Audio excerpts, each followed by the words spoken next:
The first sign wasn't her perfume lingering too long in our car or the sudden obsession with networking. It wasn't even the fact that my credit card statements had a new recurring charge for a luxury spa she swore was necessary for stress relief.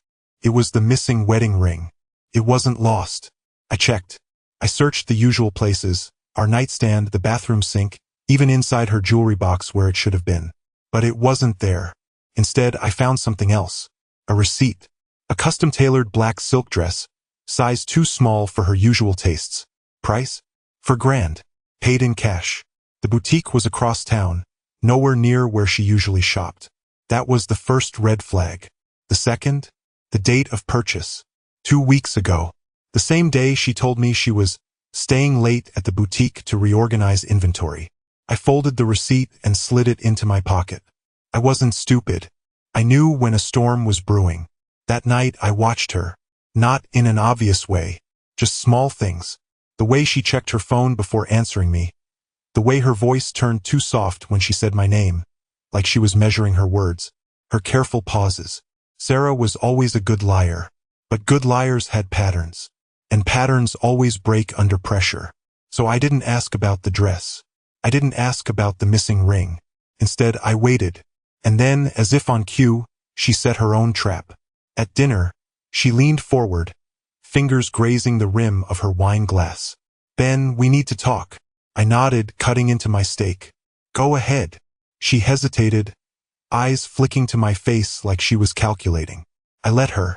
Then she exhaled dramatically. "Eric invited me to a private event. Just me and him. It's important. For business." There it was. An offer disguised as a confession. I chewed, swallowed, dabbed my mouth with a napkin. "A private event," I repeated. "What kind of business requires a private event?" She sighed, exasperated, already playing the wounded, misunderstood wife. "Ben, this is why I didn't want to bring it up. You always assume the worst." "I assume based on facts. So give me some." Her fingers tightened around the glass. "It's just one night, okay? He has connections I need. It's not a big deal." I leaned back, watching her, watching the way she refused to meet my eyes. I already knew what would happen next. I knew the script. Act 1, denial. Act 2, justification. Act 3, blame. And right on cue, she hit her mark. "I work so hard, Ben. I built my boutique from the ground up. You," she hesitated, then pressed forward. "You don't know what it's like to hustle in this industry. Eric understands that. He respects it."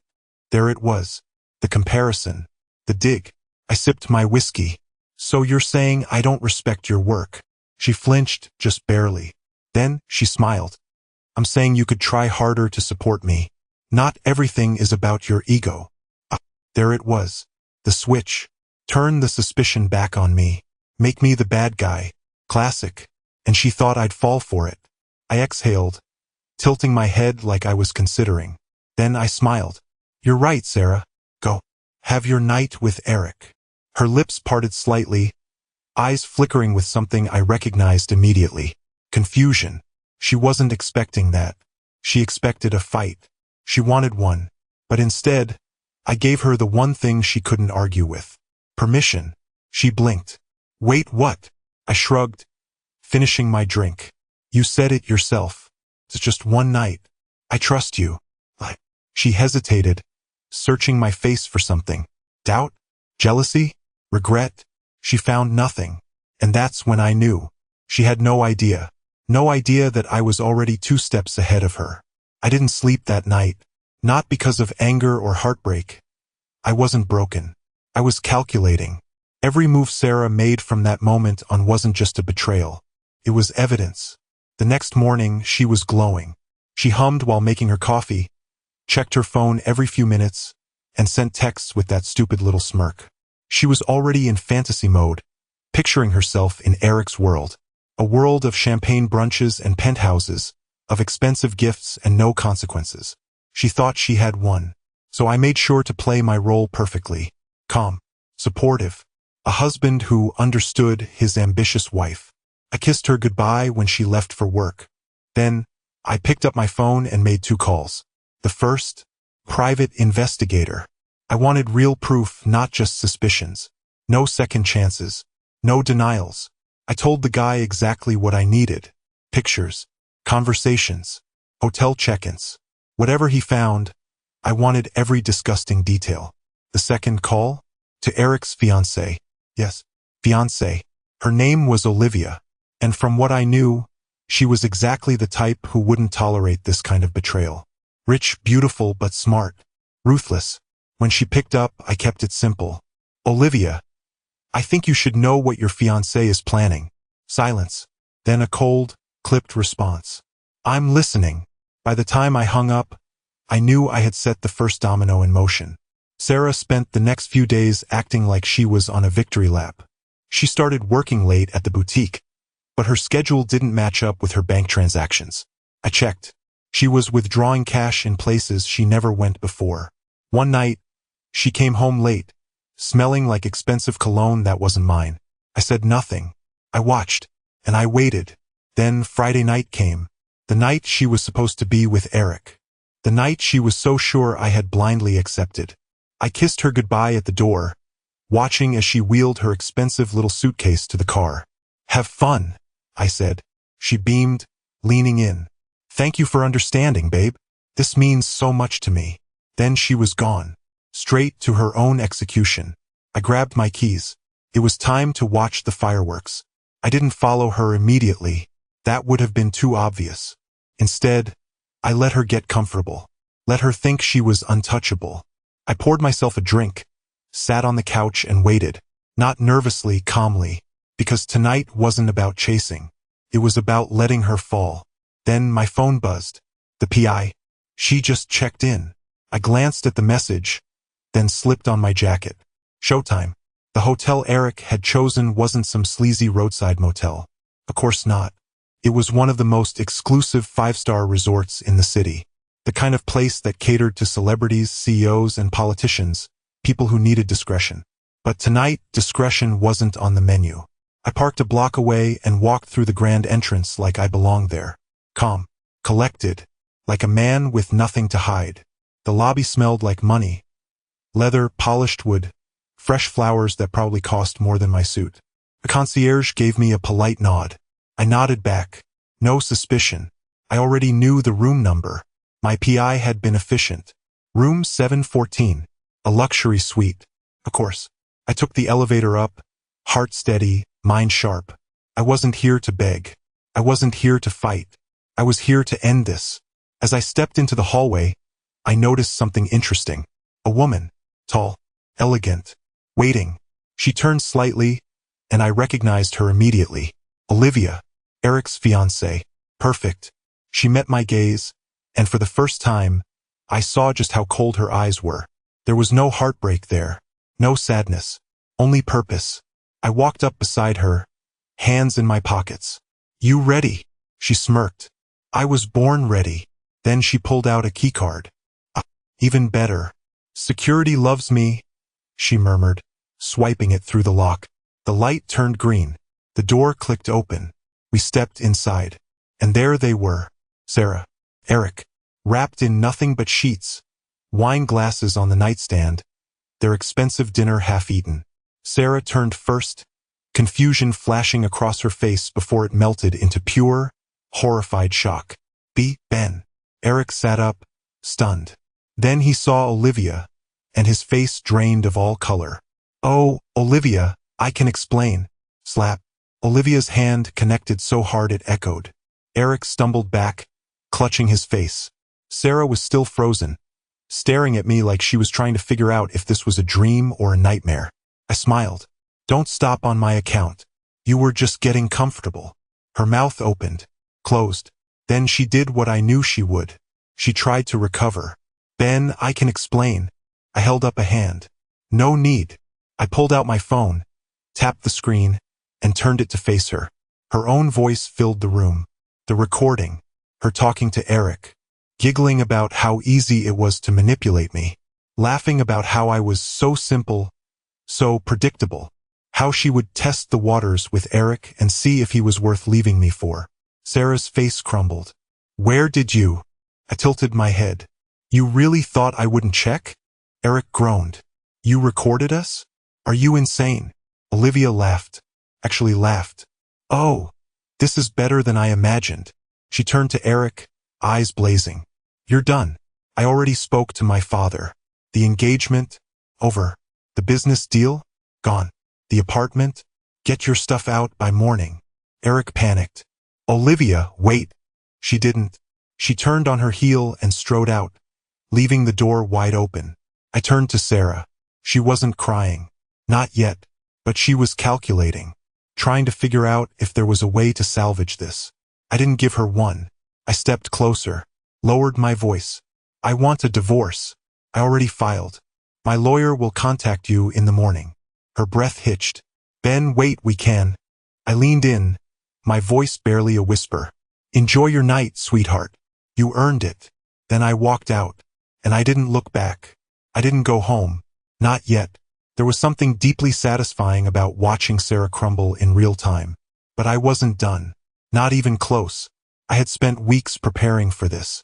Every single move was precise, every outcome anticipated. And now, it was time for the grand finale. I stepped into the elevator, checking my phone. One new message. From Olivia. That was fun. But I hope you're ready, because now we really ruin them. I smirked. She didn't waste time. Neither did I. By the time I got home, Sarah had called me 6 times. Then, 10 texts. I let them sit unread. Let her sweat. Instead, I opened my laptop, logged into our joint accounts, and then, with the same level of calm I used when handling multimillion-dollar portfolios for my clients, I cut her off. Every shared credit card? Frozen. Her boutique's emergency fund? Redirected. The rainy day savings she thought I didn't know about? Transferred to my private account. Everything that was legally mine, now fully in my control. And the best part? She couldn't even be mad about it. Why? Because the paperwork was already done. 2 hours later, I heard it. The front door slammed open. Sarah stormed in, heels clicking against the floor, her breath ragged.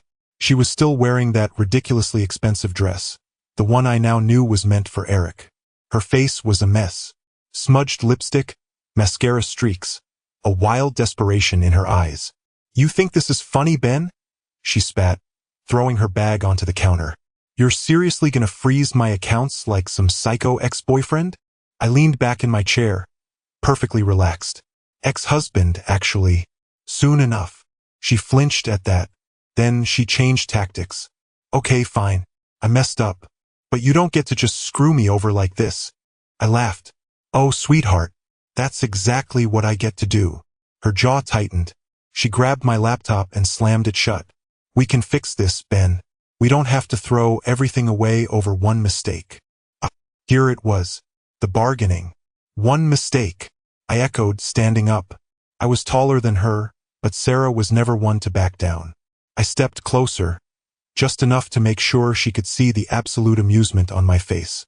Sarah, you weren't even going to tell me. You were going to spend a night with him and then decide if I was worth keeping. Her nostrils flared. That's not fair. I cut her off. No, you know what's not fair? That I spent years supporting you, paying for your boutique, taking care of you, and the second some rich douchebag waves his money in your face, you think you can trade up? Her expression twisted. You're making this sound so much worse than it is. I laughed again. Sarah, I literally played you the recording of your own words. The only reason you're even standing here is because you got caught. Silence. Then, she did something unexpected. She smiled. A slow, dangerous smile. Fine, Ben. You want to be the bad guy? Let's play. I arched a brow. Oh? You have a move left. Her eyes gleamed. I still have the boutique. And guess what? Half of it is mine. I didn't blink. You sure about that? Her confidence faltered. I reached into my desk, pulled out a folder, and tossed it onto the counter. She didn't touch it. I smirked. Go on. Take a look. Slowly, she opened it. And then, I watched as the blood drained from her face. What the hell is this? She whispered. I took my time, pouring myself a drink before answering.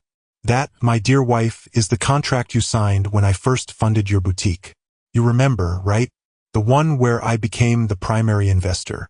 The one where, if you ever committed fraud, infidelity, or financial misconduct, I could buy out your share for $1. Her breathing hitched. I took a sip of whiskey, savoring the moment. And guess what? I just exercised that option.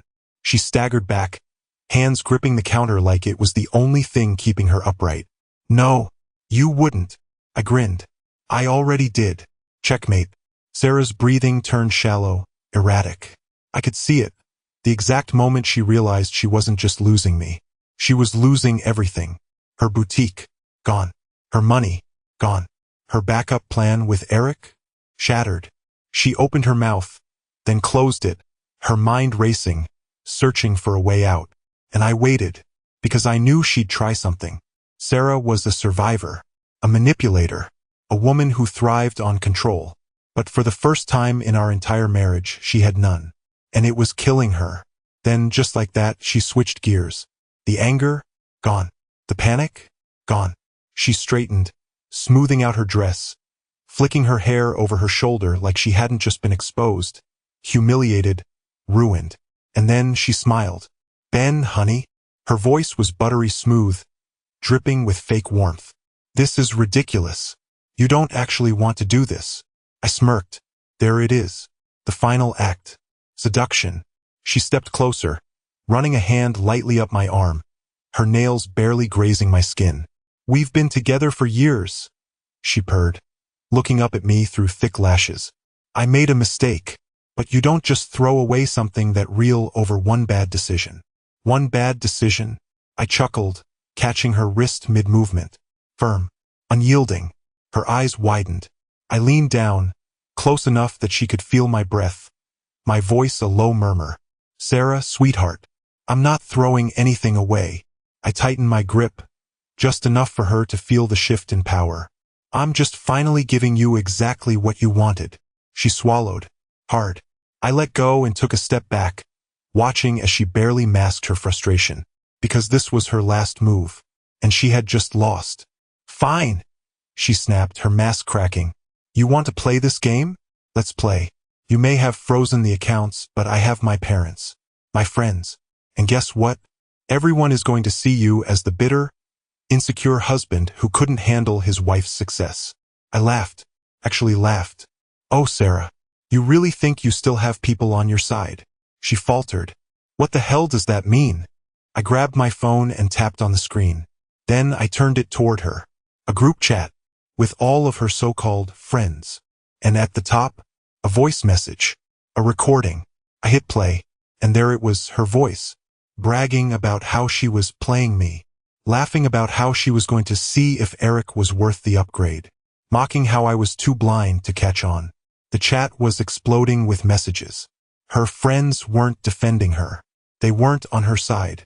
They were dragging her. WTF, Sarah? This is disgusting. You're seriously the worst person I've ever met. And then the best one from her closest friend, Amy. Lose my number. We're done. Sarah's face went white. Her hands shook as she reached for the phone, but I pulled it back. No, I'd scared. You don't get to control the narrative anymore. Her lip trembled. Ben, please. Begging. She was actually begging, but I had nothing left to give. I pocketed my phone and picked up my keys. Pack your things, Sarah. I want you out of my house by morning. She didn't move. I stepped closer, my voice dropping to a dangerous calm. You have nothing left. No business. No money. No reputation. And guess what? Eric won't touch you now that Olivia's cut him off. Her eyes flickered. Desperation. Fury. Helplessness. I tilted my head. So tell me, Sarah, what's your next move? And for the first time ever, she had no answer. Sarah stood there, trembling, her perfect little world crumbling around her. She always had an escape plan, always had someone to manipulate, someone to clean up her messes.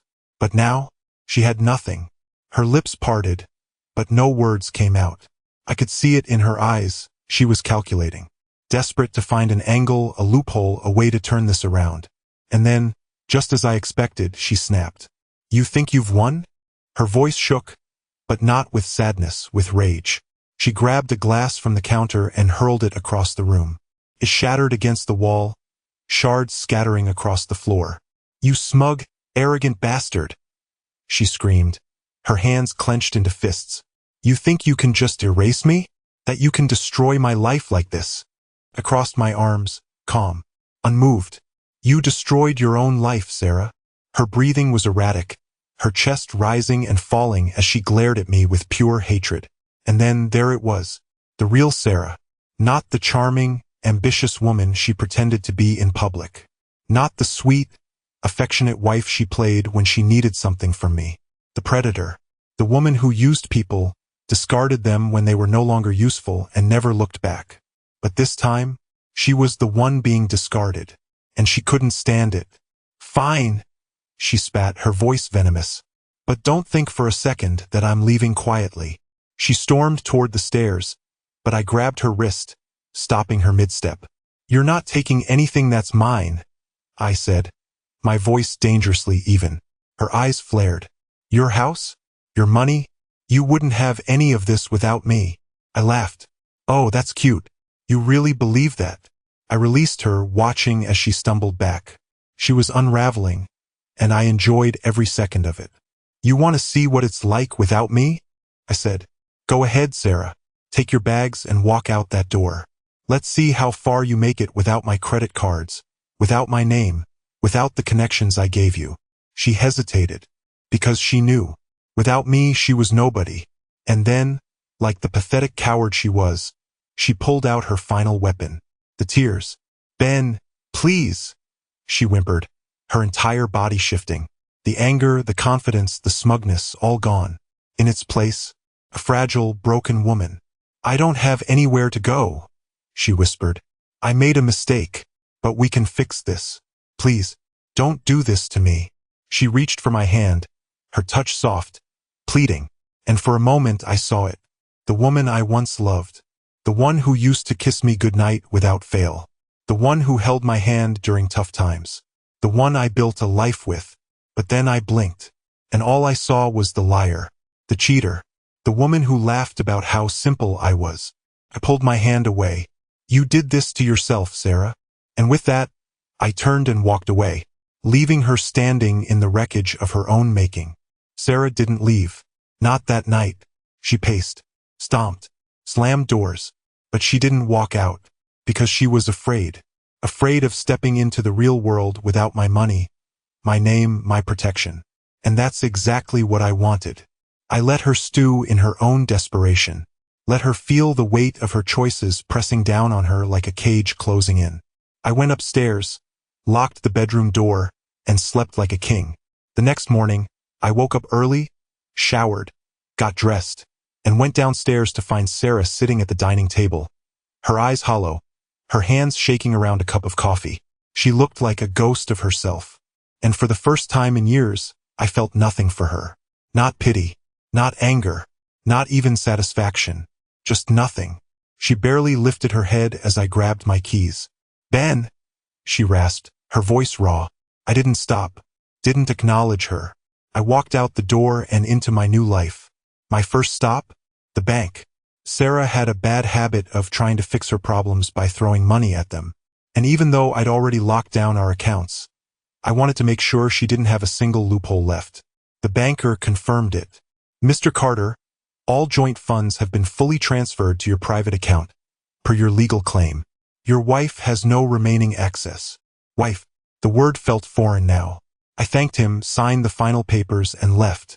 Step 1, complete. Next stop, Olivia. She was waiting for me at a private lounge downtown. When I walked in, she was already sipping champagne, looking completely unfazed by last night's disaster. I sat down across from her, and she gave me a knowing smirk. "So, did she self-destruct yet?" I chuckled. "She's getting there." Olivia twirled her glass, watching the bubbles rise. "Eric tried calling me last night. 5 times. I raised a brow. "Let me guess. Begging?" She nodded. Pathetically, we clinked glasses. 2 people who had been stabbed in the back. 2 people who were done playing nice. Olivia leaned forward, resting her chin on her palm. "So, Ben, How far are you willing to take this? I smiled. All the way. Her grin widened. Good, because I have an idea. By the time I got home, Sarah was gone. Her closet, empty. Her vanity, cleared out. Only one thing remained. A single handwritten note on the kitchen counter. I picked it up, reading her final words. Ben, you think you've won, but I will rebuild. And when I do, you'll regret this. You'll regret everything. Sarah. I smirked, crumpling the paper. Because Sarah was too stupid to realize something. She wasn't getting back up this time. I made sure of it. The moment I crumpled Sarah's note, my phone buzzed. Olivia. I answered, already expecting her to have something devious planned. She's at Eric's, Olivia said, her voice laced with amusement. And she's desperate. I chuckled. Of course she was. Sarah had no money, no business, and no allies left. Eric was her last lifeline. But what she didn't realize, she was running straight into a burning house. How's he handling it? I asked, grabbing a beer from the fridge. Poorly, Olivia said with a smirk in her voice. He still thinks he can fix this. But after last night, his reputation is in shambles. My father pulled all his business ties. His clients are dropping him like dead weight. I took a sip of beer, leaning back against the counter. So, what's your move? She exhaled slowly. I want to watch them turn on each other. I smirked. Then let's turn up the pressure. 2 hours later, Olivia and I were sitting in a black SUV parked outside Eric's penthouse. The building was exclusive, with a private entrance, tinted windows, and armed security. But that didn't matter because I wasn't breaking in. I was letting them expose themselves. Through the glass, we could see the massive floor-to-ceiling windows on the top floor. The penthouse was lit up, and inside, chaos. Sarah was yelling, hands flailing, pacing back and forth while Eric sat on his overpriced couch, his head in his hands. I rolled down the window slightly, listening through a directional mic Olivia had borrowed from a friend. You told me you'd take care of me, Eric. Sarah's voice was raw, desperate. You said I wouldn't have to worry about money, about anything. Eric groaned. Jesus, Sarah. You think I planned for this? Olivia just ruined my entire life. Olivia grinned beside me. Damn right I did. Inside, Sarah wasn't done. You were supposed to be my way out, she screamed. I left everything for you. Eric snapped. I didn't ask you to leave, Sarah. You did that all on your own. Silence. And then the shift. Sarah's whole body stiffened. Eric realized his mistake too late. Her voice dropped, eerily calm. So what? You're just done with me? Eric stood up, pinching the bridge of his nose. Look, we had fun. But this isn't what I signed up for. Sarah went still. Then, in a chillingly soft voice, she said, You're just like Ben. You pretend you're powerful, but when things get tough, you fold. Eric's jaw tightened. Get out, Sarah. She didn't move. Now, I could practically feel Olivia's grin beside me. Oh, this is beautiful, she whispered. We watched as Eric grabbed Sarah's purse and tossed it toward the door. She didn't beg, didn't cry. She just grabbed her bag, lifted her chin, and walked out, right into the cold, empty night. She had nowhere to go, and for the first time in her life, no one left to manipulate. Sarah stepped out of the building, her heels clicking against the pavement as she pulled her coat tighter around herself. The doorman didn't even glance at her. No chauffeur, no limo, no luxury ride waiting. She looked around, expecting someone, anyone, to be there for her. But the street was quiet, except for a black SUV parked nearby. She didn't see us, but we saw everything. I watched as she pulled out her phone, scrolling through her contacts, searching for a name. Probably her parents. Maybe one of her friends from the boutique. She tried a call. No answer. Tried again. Straight to voicemail. I smirked. Olivia had done her part well. She hadn't just pulled Eric's business deals. She had cut Sarah off from every social connection she had left. Sarah's hands clenched around her phone, frustration boiling over. I could see it in the way her body stiffened, in the way her jaw locked. Then, finally, she dialed the last number she had left. Mine. I let it ring. Once, twice, 3 times. Then I picked up. Silence. I could hear her breathing, shaky, Shallow. I waited. Then her voice. Ben. One word. But it carried everything. Regret. Fear. Defeat. You're out of options, I said, my voice steady. More silence. Then, she exhaled a shuddering breath. I have nowhere to go. I looked over at Olivia, who raised an eyebrow, waiting to see what I would do next. Then, I did what Sarah would never have expected. I laughed. Not cruelly. Not loudly. Just enough for her to know. This was the end. That's not my problem anymore, sweetheart. And then, before she could speak again, I hung up. Sarah stood there, staring at her phone like it had betrayed her, like she couldn't comprehend that I had actually cut her off. And then, as if the weight of reality finally hit her, she sank down onto the curb, covering her face with her hands. For the first time in her life, Sarah had lost. And I didn't even have to lift a finger. She did it all to herself. Sarah sat there, motionless, on the curb in front of Eric's building. The queen who once sat on a throne of manipulation was now just another discarded piece of trash on the street. I could have left then, driven off, let her rot in her own failure. But something in me wanted to watch. Not out of cruelty, out of closure. I needed to see it. The moment she truly realized it was over. She scrolled through her phone, probably checking her bank accounts, looking for some emergency stash I had missed. But I hadn't missed anything. Every loophole was closed. Every backup plan crushed. She was drowning, and for the first time, there was no one left to save her. I saw it happen in real time. Her posture shifted. Her shoulders sagged. Her breath hitched. Sarah Carter, the woman who once held her nose high above everyone else, finally understood what it felt like to be powerless. And then, she snapped. She threw her phone into the street. It shattered into pieces, the screen splintering against the pavement. She screamed. Not words, just rage, desperation, fury at a world that had stopped bending to her will. Passers-by turned to look, some pausing, some whispering. But no one stopped to help. No one cared. And that's when I knew. She was finished. I leaned back in my seat, stretching my arms as Olivia tapped her perfectly manicured nails against the dashboard. I have to say, I didn't think I'd enjoy this as much as I did, she mused. I smirked. Told you it'd be worth it. She exhaled, watching Sarah's breakdown like it was a scene from a film. So what now? I started the car. Now I go home. And I don't look back.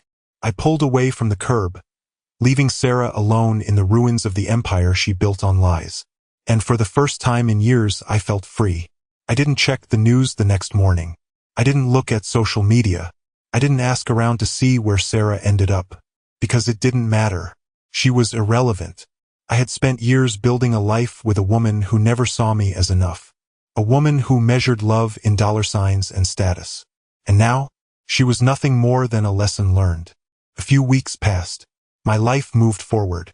Divorce? Finalized. Business? Better than ever. Sanity? Fully restored. I went to work. I went to the gym. I started saying yes to things I had ignored for years. Trips, dinners, new investments. Life was simple again. Clean. And then one night I got a text. From Olivia. Thought you might like this. I opened the link. It was an article. Ex-socialite Sarah Carter evicted after failed business scandal. Claims. Sabotage. I chuckled. Of course. The article was brutal. Sarah had burned through what little goodwill she had left. Apparently, she had tried to revive her boutique under a new name, but investors wouldn't touch her. And without funding, she had nothing. Worse, she had debt. Her lavish lifestyle had caught up to her, and now she was spiraling. The best part? She was blaming me. My ex-husband orchestrated this. He turned everyone against me. She had whined to some gossip site. I could almost hear her voice, dripping with self-pity. I tossed my phone onto the table, shaking my head with a smirk. She still didn't get it. I didn't ruin her. She did that all on her own. That night, I sat on my balcony, whiskey in hand, watching the city lights stretch out before me.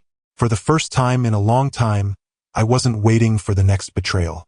I wasn't wasting energy on a woman who never deserved me. I was just living, and damn, it felt good. You'll leave with nothing.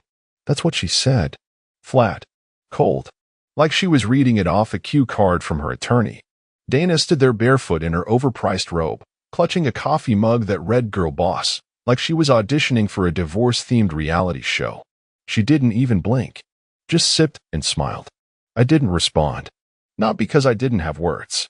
I had a library of words locked behind my teeth. I just didn't feel like lending her any. Instead, I looked at her the way a man looks at a hairline crack in a load-bearing wall. You know it's coming down eventually. You just need to decide if you're going to be standing under it or holding the blueprint when it falls. She turned on her heel and walked out of the kitchen like she'd delivered some kind of mic drop. Her footsteps echoed across the tile, her perfume trailing behind like the vapor trail of a crashing jet. I watched her past the fireplace, past the painting above it that she never noticed unless she was dusting around it with exaggerated sighs. That ugly thing's depressing, she once said, flipping through a West Elm catalog. Feels like a shipwreck. She didn't know how close she was to being right. Listen, quick break. We set a goal to hit 10K subscribers. So tap subscribe if you're liking these wild stories of betrayal. Now let's get back to the madness. I stared at the painting after she left. A seascape in grays and blues, with a jagged coastline and waves clawing at the rocks like they were trying to escape something beneath them. I knew every brushstroke, knew the name beneath the oil, because I helped frame it, decades ago, when I was still wet behind the ears and working for the man who painted it. Dana never asked. She thought it was just another one of your moody coastal things. It wasn't. It was the first piece of a foundation I built long before I knew I'd need it. I picked up my phone and opened the encrypted folder. There it was, DL Trust Master Contacts. 6 years untouched. I tapped on a number labeled only SC and stared at the screen. My thumb hovered. This wasn't about revenge. I wasn't interested in winning. Not really. This was about balance.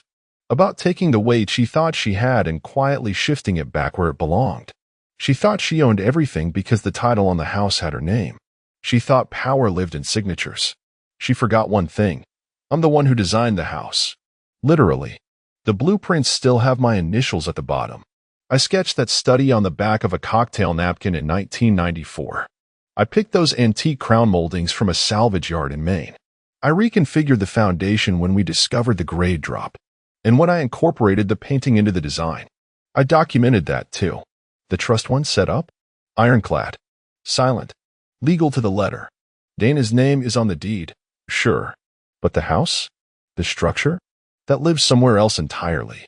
Buried inside a file cabinet that was never in her office.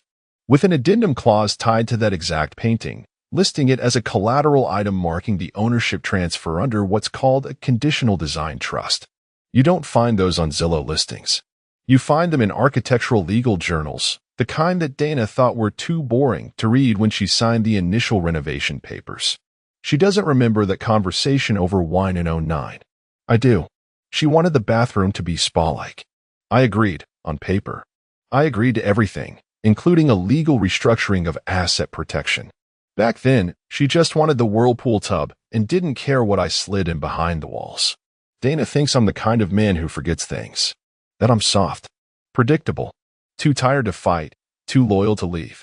But the truth is, I've been counting cracks in this marriage like I used to count stress points in a load-bearing beam. And I know when something's about to snap. I press send. No message. Just the signal.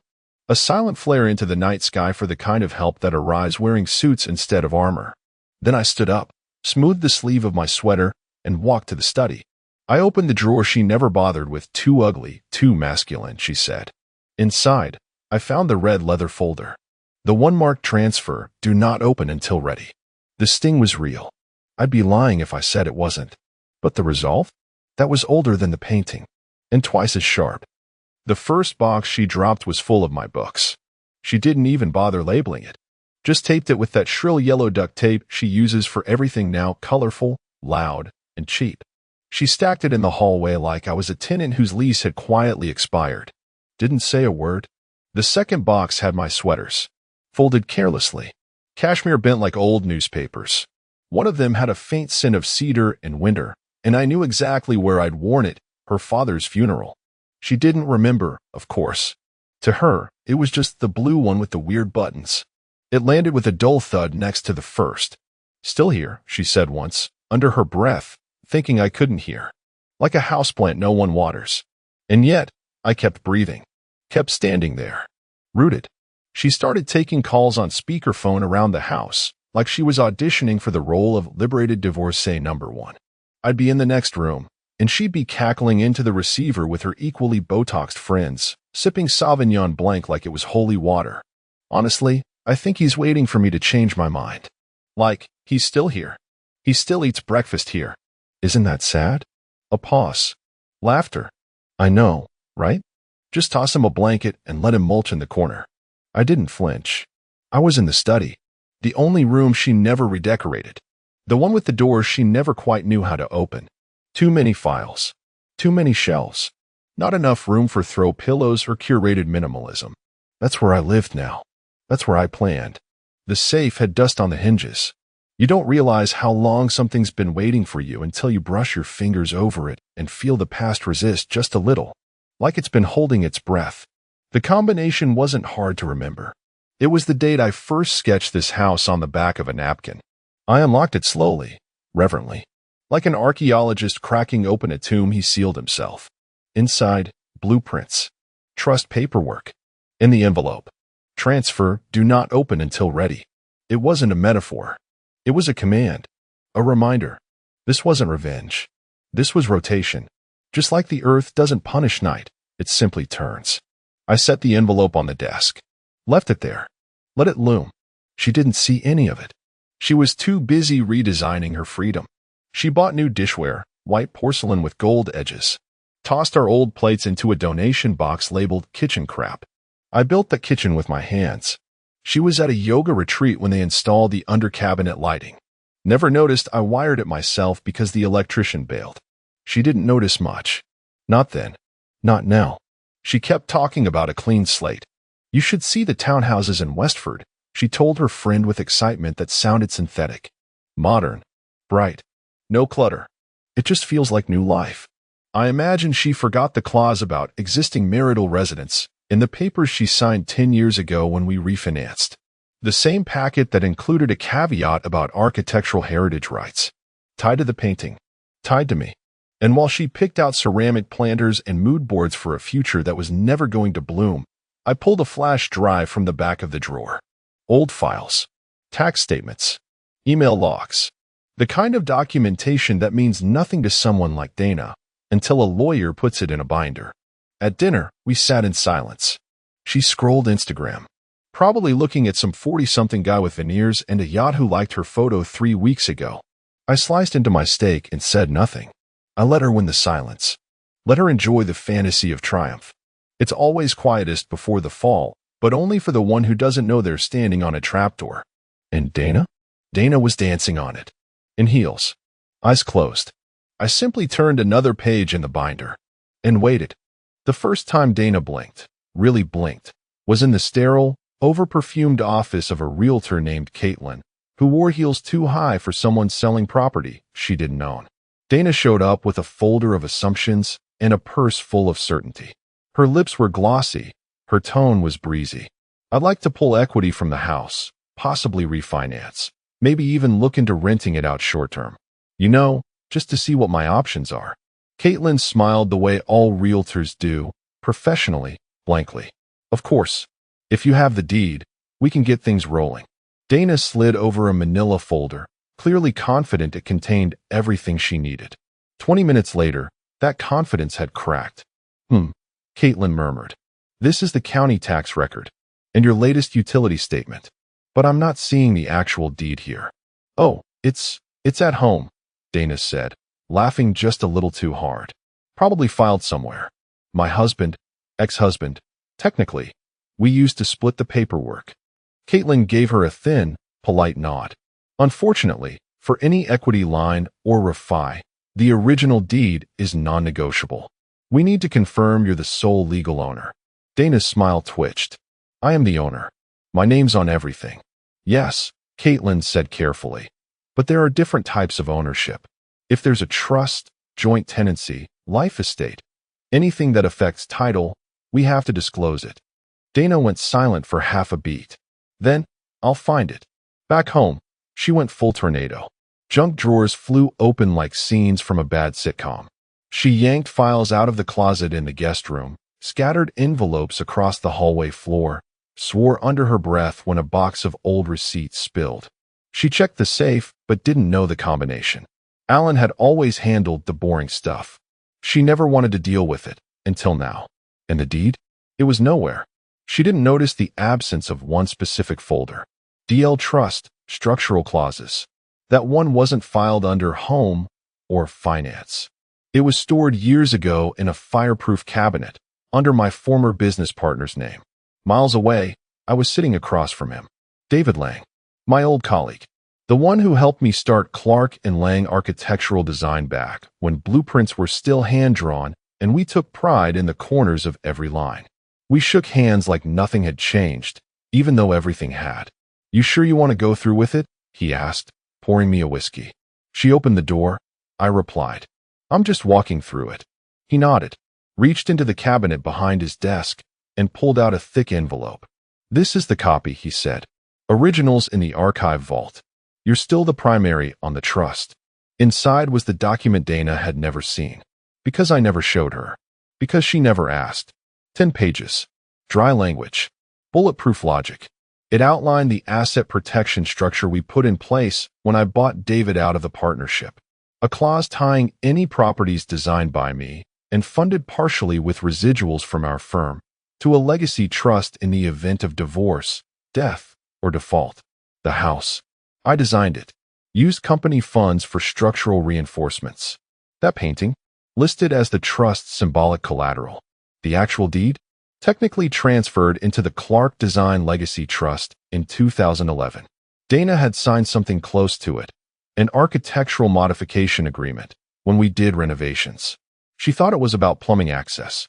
She signed in yoga pants while watching a cooking show. And now? Now she was tearing through drawers in a house she thought she owned, looking for a deed that wasn't hers to find. Later that night, I got a text from David. Just 3 words. "She's gonna crack." And for the first time in a long while, I let myself smile. Not because I wanted her to suffer, but because Dana had finally met the one thing she never planned for. Paper. The kind that bites. The gallery was quiet, dimly lit in that deliberate, overpriced way, where every spotlight hits the canvas just so, like a sermon in oil and linen. The receptionist didn't ask questions when I brought the painting in, just eyed it like it had a story it wasn't telling. It did. "Seascape with cliff edge, 1983, the appraiser said as he adjusted his glasses. A soft-spoken man with fingernails too clean and a voice that moved like a scalpel. "This is not a print. It's a signed limited edition, one of 12. Maybe fewer, if the rumors about the fire are true." He turned the frame over gently, studying the back. His fingers paused at a stamped label barely visible under a decade of dust. "Original mounting. Signature here, Innis Vatrin. See the flourish on the R? That's him." No doubt. I didn't need the confirmation. I'd known it was real when I took it from Innis himself 40 years ago, before he stopped signing anything with his hand. Back when he still used turpentine instead of digital renderings. I was fresh out of school. He was my idol. That seascape? It wasn't just art. It was code. His way of saying, design doesn't live in comfort. It lives in structure, in pressure, in the edge. Dana, of course, thought it was moody coastal nonsense. She once suggested replacing it with a neon quote print she saw on Etsy. Something about good vibes. I told her the frame was glued to the wall. She believed me. The appraiser nodded to himself, then looked up. "You said you had documentation?" I slid the manila folder across the table. He opened it and paused. The trust documents were more than 10 years old. Inside, an appraisal, notarized signatures, a listing of collateral properties, and a specific line item. Asset 3C, Innis Vatrin, Seascape with Cliff Edge, 1983. Estimated value $42,000. Designated trust anchor for structural property number 1. The appraiser raised his eyebrows. "You've had this in a trust this long?" "Yes." "For this specific property?" "Yes." "And the trust," he flipped the page, "is irrevocable." "Meaning?" "Meaning it can't be undone," I said. "Not without the trustee's consent." He chuckled softly. "And the trustee is?" I gave him a small smile. "Me. Until last week. It's now my niece." He exhaled and leaned back. "Well, Mr. Clark, She's not going to like this. She doesn't know, I replied. She never asked. And that was always Dana's problem. She loved owning things, clothes, art, homes, but never understood them. She collected experiences like they came with tags. But the soul of things? The architecture behind the walls? The language in the ink? She skipped all that. She saw a moody painting. I saw a signed cornerstone tied to legal ownership. She saw a house. I saw a structure mapped, funded, and wrapped inside a legacy vehicle built with surgical precision. She laughed at what she didn't understand, mocked the brushstrokes that held the keys. And now? Now the joke had a title and a legal precedent. I walked out with the painting wrapped in soft cloth, the appraiser's written certification tucked under my arm. The building's lobby smelled like old wood and careful money. When I got home, Dana wasn't there. I rehung the painting in the hallway. Not over the fireplace, no. This time, it went across from the front door, where it would be the first thing she saw when she walked in. Its color sharper now. The ocean darker. The signature a little more smug. And beneath it, I taped a note she wouldn't notice right away. Some names are worth more in ink than in marriage. I didn't need to say anything else. The canvas would do the talking for me. Dana had a habit of weaponizing inconvenience. When logic didn't work, she escalated. When escalation failed, she called her attorney. His name was Victor Altman, mid-50s, 2 divorces deep, but still smug enough to think he understood marriage better than most. Wore too much cologne and always spoke like he was pitching a settlement to a courtroom that didn't exist. Dana called him late one evening, pacing our kitchen barefoot with a glass of wine and a restless fury. I heard her from the study. He's stalling, she hissed, pretending like nothing's happening. I want him out. What I have to do, evict him. A pause. She turned the volume down slightly, but not enough. Not for someone like me. No, I don't think there's anything weird with the deed. It's in my name, Vic. We refinanced years ago. It's mine. Another pause. Well then check. That's why I pay you. She slammed the call off like it had personally offended her and downed the rest of her wine in one gulp. 2 days later, her phone rang again. She was in the upstairs bathroom, trying to get the lighting just right for a photo she'd captioned, starting fresh sparkles #freedomface. The irony would have killed a weaker man. She answered on speaker. Victor, she said, all sugar. Tell me you've got good news. Silence. Then, I need to see you. Alone. She didn't catch the shift in his tone. Or maybe she did but ignored it, the way she ignored expiration dates and red flags. She showed up at his office in a linen blazer and designer heels she couldn't quite walk in, smiling like she was about to collect a prize. Victor didn't offer coffee, didn't ask how she was, just handed her a thick packet and sat down with the kind of tired look lawyers only get when they realize their client's ego is about to combust in real time. The packet was heavy, legal paper, tabs, blue ink. She opened it, flipped the first page, then the next, then the next. He watched her the whole time, like a surgeon watching a patient realize they've been awake for the entire operation. Finally, he said it. 5 words. You never owned the house. Dana laughed. Loud. Dismissive. What are you talking about? The title's in my name. We signed everything years ago. Victor didn't flinch. The deed was titled to you during a refinance. But the structure itself? The property? It was moved into a design trust a decade ago. Specifically tied to the painting you listed as junk in your renovation notes. He slid a highlighted clause toward her. Her eyes scanned it. Her smile broke.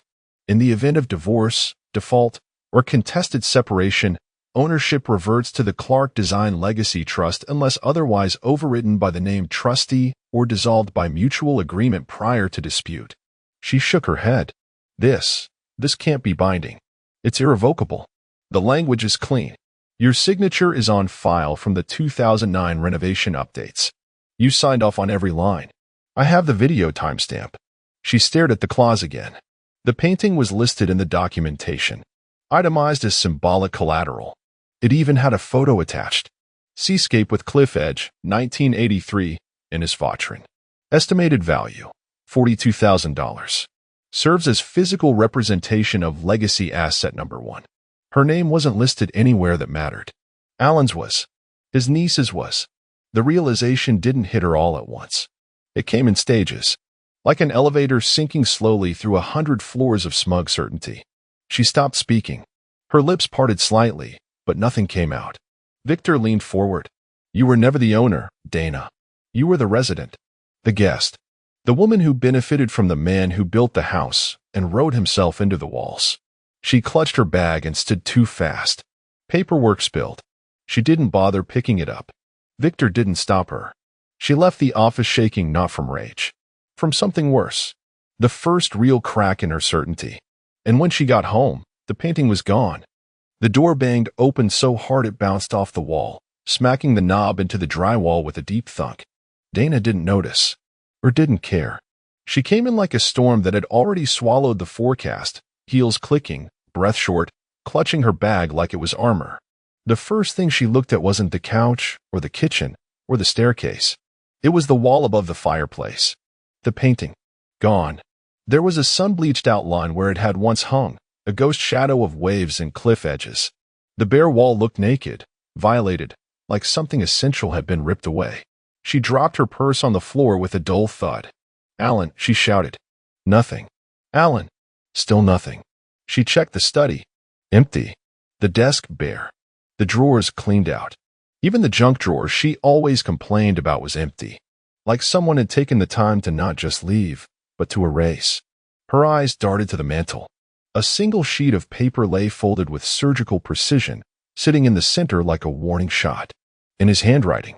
Everything was always in plain sight. She stood there for a moment, heart thudding. The note didn't yell. It didn't threaten. It simply stated. And that unnerved her more than 1,000 screaming matches. She moved fast now, ripping through the house.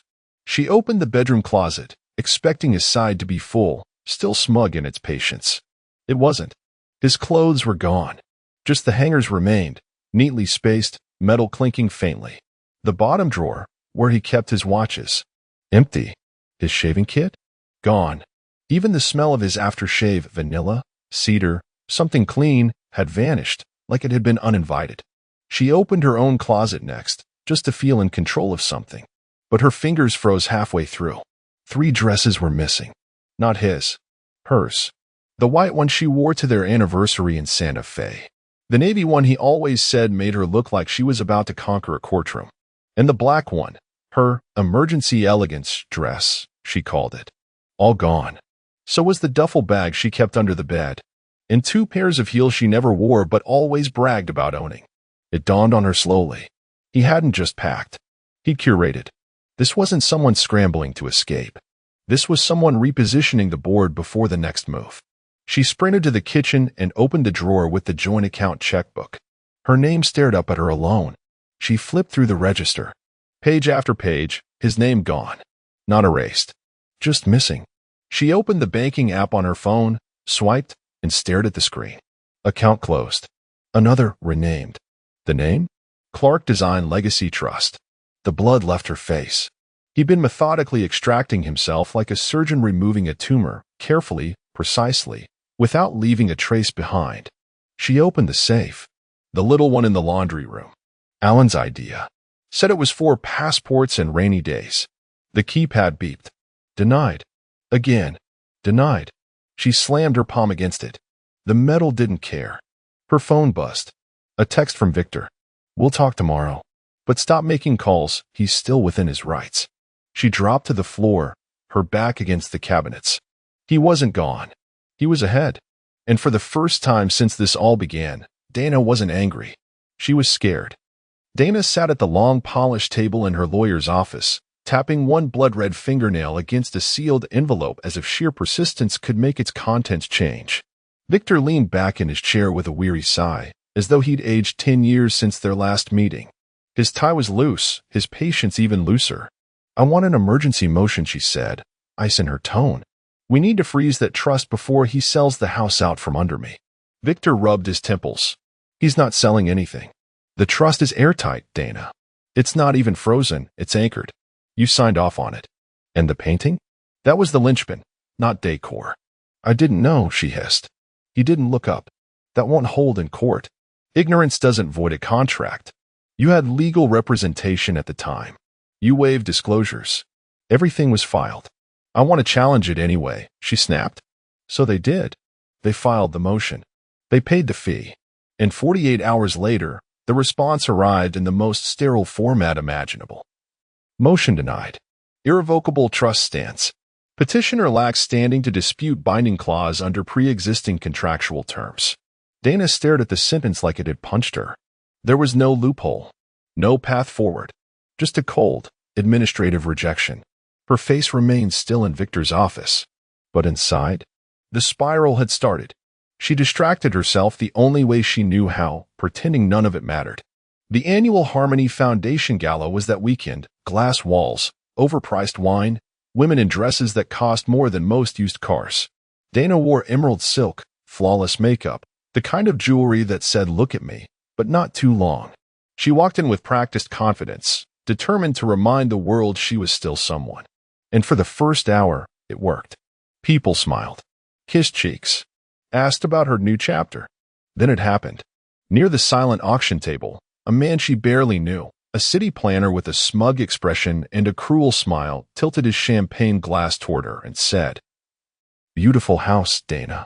Shame it's no longer yours." She blinked. "Excuse me."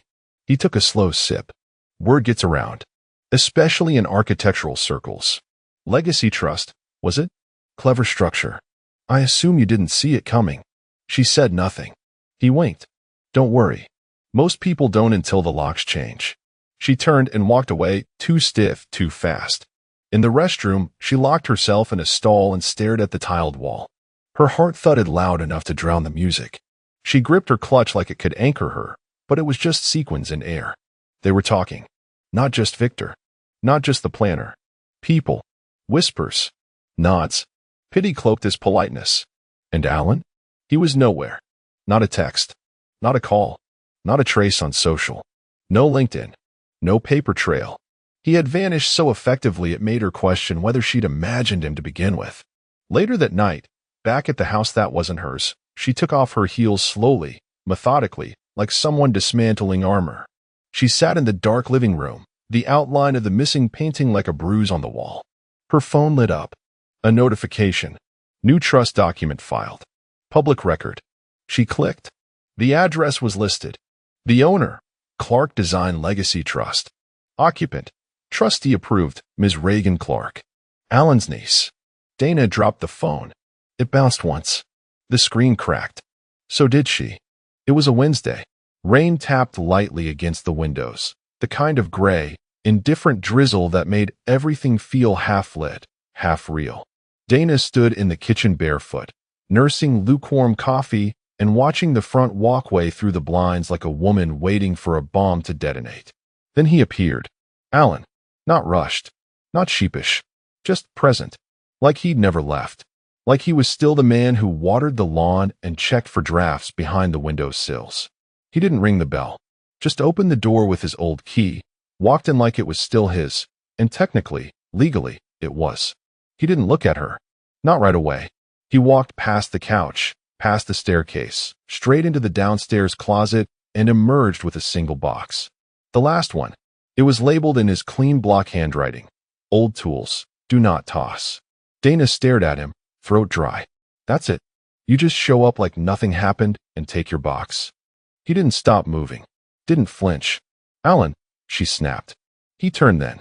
Calm. Too calm. I built every inch of this place, he said.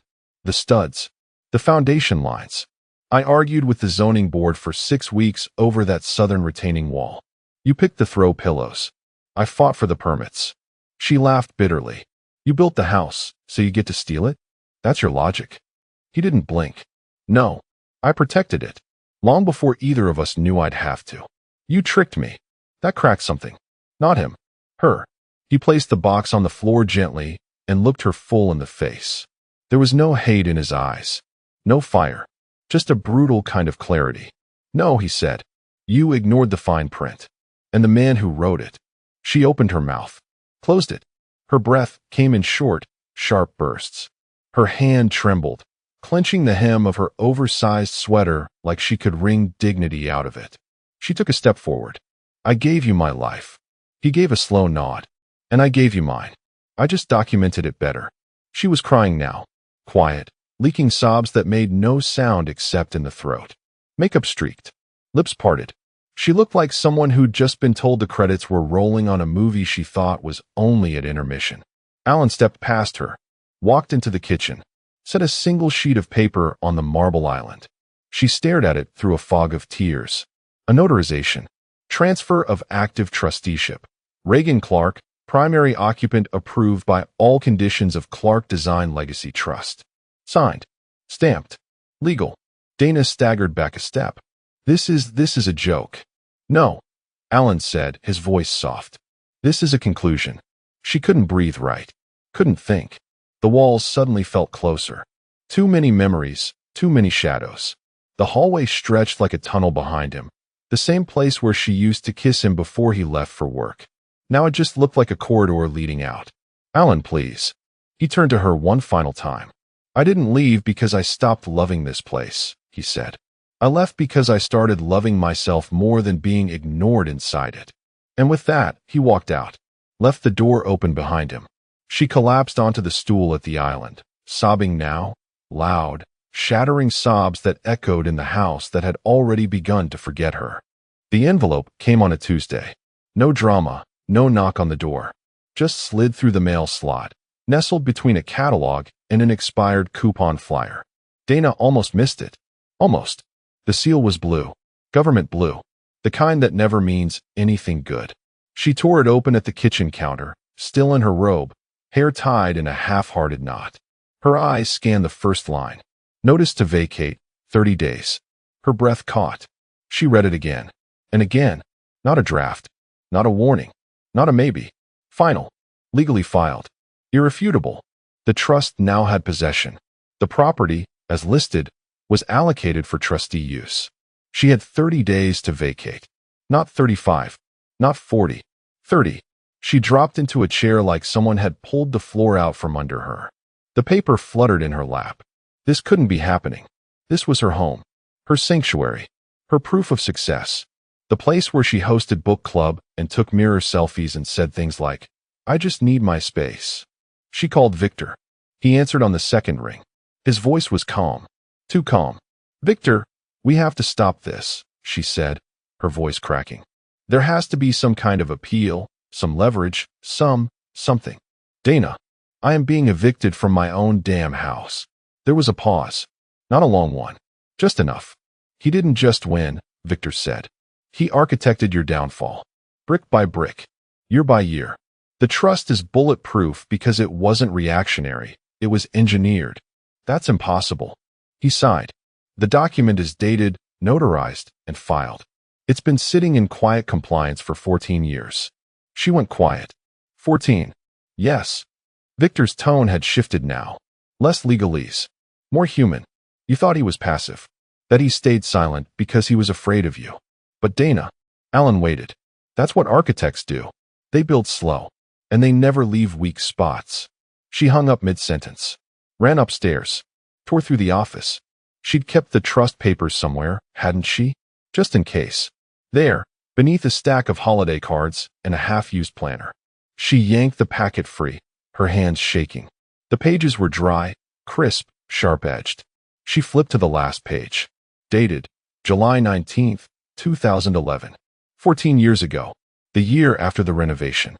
When she was busy chasing some photography phase and Alan was quietly negotiating permits and subcontractors behind her back. She had signed the clause. Of course she had. He buried it inside a batch of standard permits, knowing she wouldn't read past the first page. Her name was right there, signed in blue ink. That year, she'd posted a photo of herself holding a glass of wine on the new deck, captioned, Home is where the upgrade is Blackheart. He must have seen it, saved it. Maybe even smiled. Because while she posed with filtered sunsets, Alan was building a structure designed not to crumble when she turned cold, but to eject her when she did. Dana slid to the floor, the trust papers spread out around her like a crime scene. Her hands clutched the eviction notice, crumpled at the edges now. Her legs wouldn't move. She thought of the closet, the missing dresses, the painting, the quiet evenings when Alan said nothing, just watched. He saw this. He planned this. And now? Now she had 29 days left to unmake a home that was never really hers. The morning of the 30th day arrived like a quiet execution. No alarm. No dramatic sunrise. Just overcast skies and air thick with the kind of silence that presses on your chest before a storm. Dana stood at the kitchen sink in yesterday's clothes, watching the street through the window, waiting for something she couldn't name and didn't want to face. Then, the sound. Tires crunching softly against the gravel. She rushed to the front door, heart pounding, ready to intercept a sheriff's deputy or a process server. But it wasn't that. It was a black sedan. Polished. Calm. Clinical. The back door opened. A young woman stepped out, late 20s, business casual, no makeup, no pretense. Just presence. Dana didn't recognize her until the girl looked up. Reagan Clark. Alan's niece. She had the same eyes. The same measured pause before she spoke. "Hi, Dana," she said, as if they were neighbors greeting over hedges. "I'm here to move in." Dana blinked. "You're what?" Reagan walked calmly to the base of the front steps. She held out a white envelope and a business card together. "I'll be staying here now." Dana's hands trembled as she snatched the card. Reagan Clark. Trustee, Clark Design Legacy Trust. Authorized occupant, property ID #CDLT, 1A. She looked at the envelope. Her name wasn't on it. Not even in the return address. Dana's voice cracked. "Hi, Reedy. He can't do this." Reagan tilted her head, sympathetic but not soft. "He already did. 14 years ago." Behind her, a pair of moving trucks pulled in, efficient, clean, coordinated. The men stepped out wearing navy polos with the words Clark Estate Transition Services on the back. It had a name. An operation. This wasn't revenge. This was a handoff. Dana backed up, barefoot on the tile, heart thudding. I need time. I haven't packed everything." Reagan stepped aside. "We can store your boxes in the garage if needed. But the house is now in trust use. You'll need to vacate today." Dana turned and ran upstairs, as if the second floor would somehow still obey her. She stormed into the bedroom, her sanctuary, her last stand, and stopped cold. 3 boxes sat near the door. Her clothes. Her shoes. Labeled. Dated. Taped. Not by her. Someone had helped her leave without her knowing it. She stumbled down the stairs, gripping the railing as though it might stop the ground from shifting. Outside, movers waited politely. The kind of trained patience that comes from handling more than just furniture, handling transitions. Reagan walked past her into the foyer, surveyed the space, then gently straightened the crooked doormat with the words, "This is our happy place."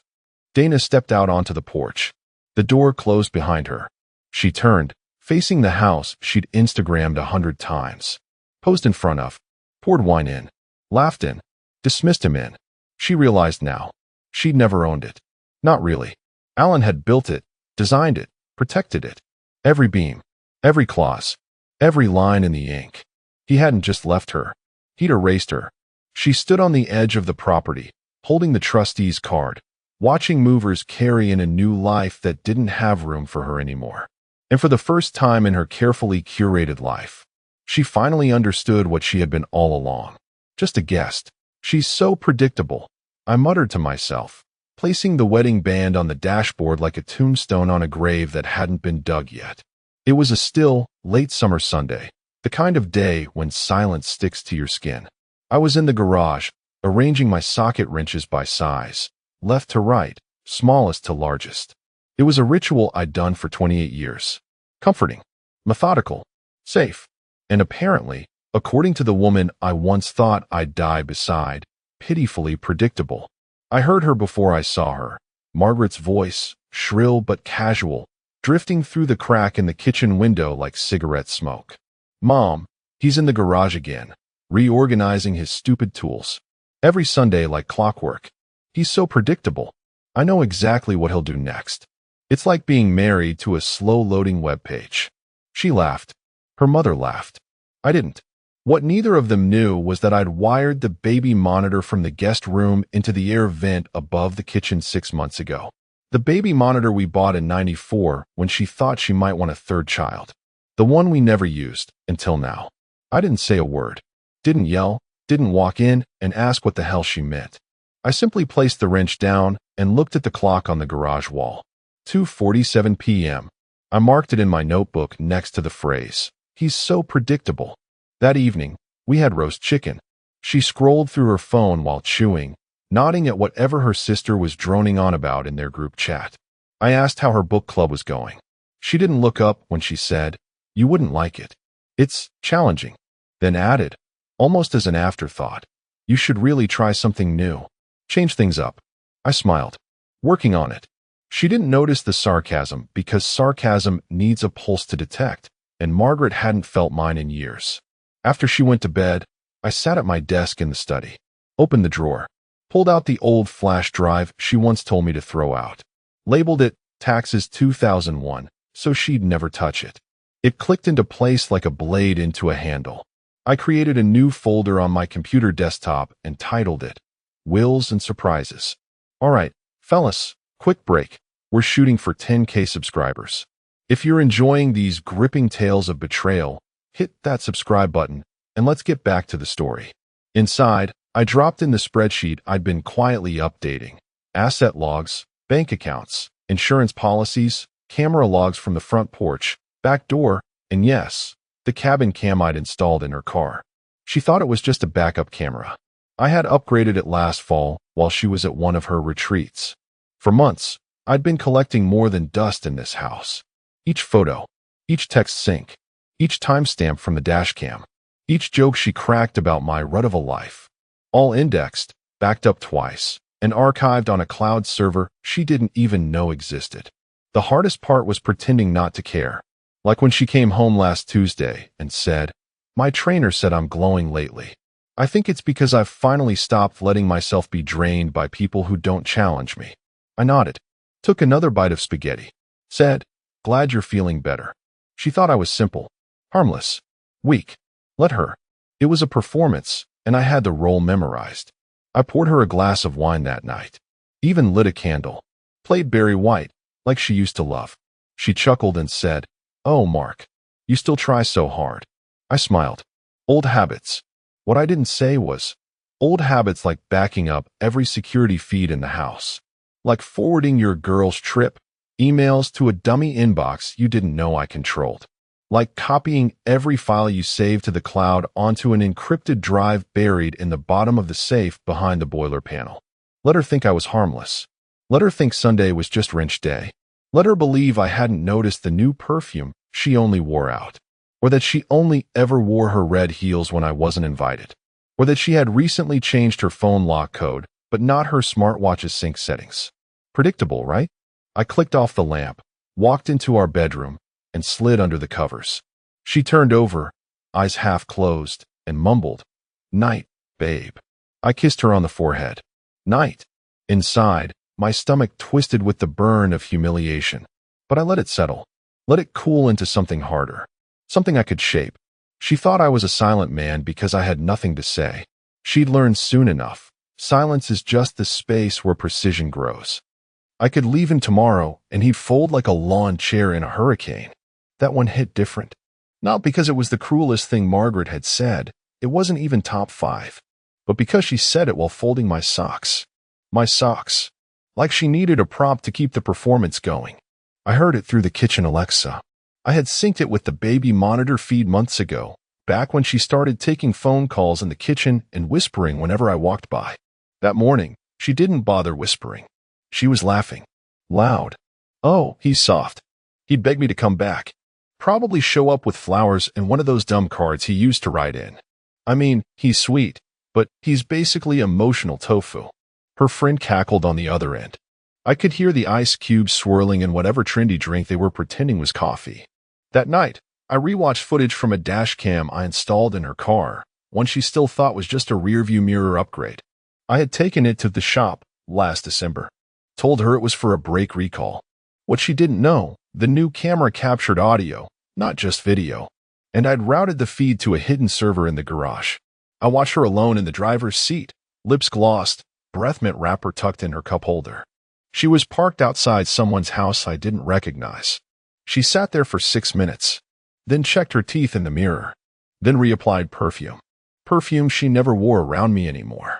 I paused the video and zoomed into the reflection in the driver's side window. Blazer, not hers. Clocked it. Wednesday. For 18 p.m. left the house claiming she had a massage at 4:30. She got back at 6:07 and said traffic was murder. I wrote it down. Wednesday departure, 3:50 p.m. Return, 6:07 p.m. I started keeping a ledger. Just a simple line notebook. Something no app could track or sync to a cloud that might betray me. Old school. Analog. Clean. Monday, hair appointment. But her stylist posts all her clients on Instagram, and Margaret wasn't in the day's story. Tuesday, book club. But I found her car parked outside a Holiday Inn Express 2 towns over. Not exactly Pulitzer territory. Every evening, I'd log her times. Her makeup. Her scent. Her mood when she walked in. Did she take a shower immediately? Did she eat dinner or claim she was full from lunch? The patterns were mathematical. Predictable, ironically. Like the tide. Margaret was a woman of rituals. She just thought no one noticed. Sometimes I'd catch her rehearsing. Yes, rehearsing. Standing in the hallway mirror, practicing her "I'm so exhausted" face. Raising her eyebrows just enough to look emotionally drained, not guilty. Adjusting her blouse to look a little disheveled, but not in a sexy way. In a long day kind of way. Like anyone gave a damn. And me? I played my role. Smiled when she walked in. Asked how book club was. Listened as she made up a plot summary for a book that hadn't even been released yet. "You should read it," she said one night. "Oh, I'm sure I'd just ruin it with questions," I replied. She laughed and kissed my cheek. Smelled faintly of eucalyptus and regret. Meanwhile, I'd go into the garage, pretend to be fixing the leaf blower, and upload another batch of footage from her car's cabin cam. That's where the real Margaret lived. The one who muttered to herself after calls. The one who practiced her innocent voice. The one who said things like, "God, Mark would die if he knew." And there it was. That single phrase. I paused the video, rewound, played it again. Mark would die if he knew. No, Margaret. I wouldn't. But you might. By the third week, the patterns were like a symphony. Her routine was sheet music. She even wore the same earrings on her chiropractor days. The same ones I bought her for our 10th anniversary. Cute. I began printing stills. From the footage. From GPS logs. From store cameras, some of which I had access to through my consulting contracts. City infrastructure is my business. Most people forget that. Especially the people cheating on engineers. I kept everything in a filing box labeled "Old Tax Returns." Because no one ever opens a box labeled "Old Tax Returns." She called her friend Stacy one night and said, I could leave him tomorrow. He wouldn't fight it. He's too tired to even try.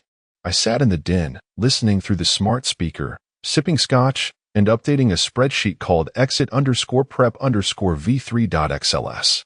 Margaret had her monologue. She didn't know it was being transcribed. The night it happened was a Thursday.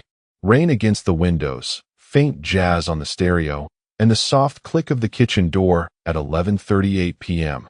Margaret came home smelling like champagne and someone else's cologne. I was on the couch, eyes closed, one hand tucked behind my head, just still enough to pass for asleep. But my left AirPod was tucked under the throw pillow, connected via sync to her laptop. She never updated the system preferences, never questioned how our devices randomly shared the same network. In her mind, tech was my thing, like organizing screws and using coasters. She stumbled lightly across the kitchen, heels tapping in a syncopated rhythm against the hardwood. I didn't move, just slowed my breathing and listened. The fridge opened, then shut. Ice clinked into a glass. She poured something, probably the cheap whiskey she kept for when she was feeling rebellious. She always called it that, as if drinking Jack Daniels made her Joan of Arc. I heard the soft whoosh of her laptop waking up. The kitchen light never turned on. She preferred to type in the glow of the screen when she was in this mood. Private, emotional, performative, like she wanted to pretend she was living some indie movie about a lonely, misunderstood wife stuck in a beige marriage. On my phone, a message popped up, MacBook connected, shared screen active. I tapped once and waited. The screen mirrored itself. I watched her desktop flicker into life. She opened Facebook Messenger, then minimized it. Opened Notes, then Chrome. She paused on an email tab labeled Sparkles Backup Sparkles. Curious. She didn't open it, just hovered over it with the trackpad, like a cat debating whether to pounce or nap. Then she opened a private browser window, typed something, probably to avoid autofill snitching on her. The tab loaded. It was WhatsApp web. She clicked into a chat labeled J. No emojis, grinning face with sweat. I leaned forward, just enough to see. The message she typed wasn't long. Just wish I could start over. Maybe with someone who challenges me. No punctuation. Like she was whispering it to herself. She added a photo. At first I couldn't make it out. Then it loaded me. Asleep on the couch. The same couch I was still on. The same blanket. Same posture. She must have taken it right before pouring her drink. The caption? Predictable man. Predictable life. My thumb hovered over the phone screen. For a second, I genuinely didn't feel anything. Not betrayal. Not rage. Just nothing. And that nothing? That was worse. I stood slowly, walked to the study, and closed the door without sound. Turned on my desktop. Opened the folder previously labeled wills and surprises. Right-clicked. Rename. Termination prep. And then I began. One tab after another.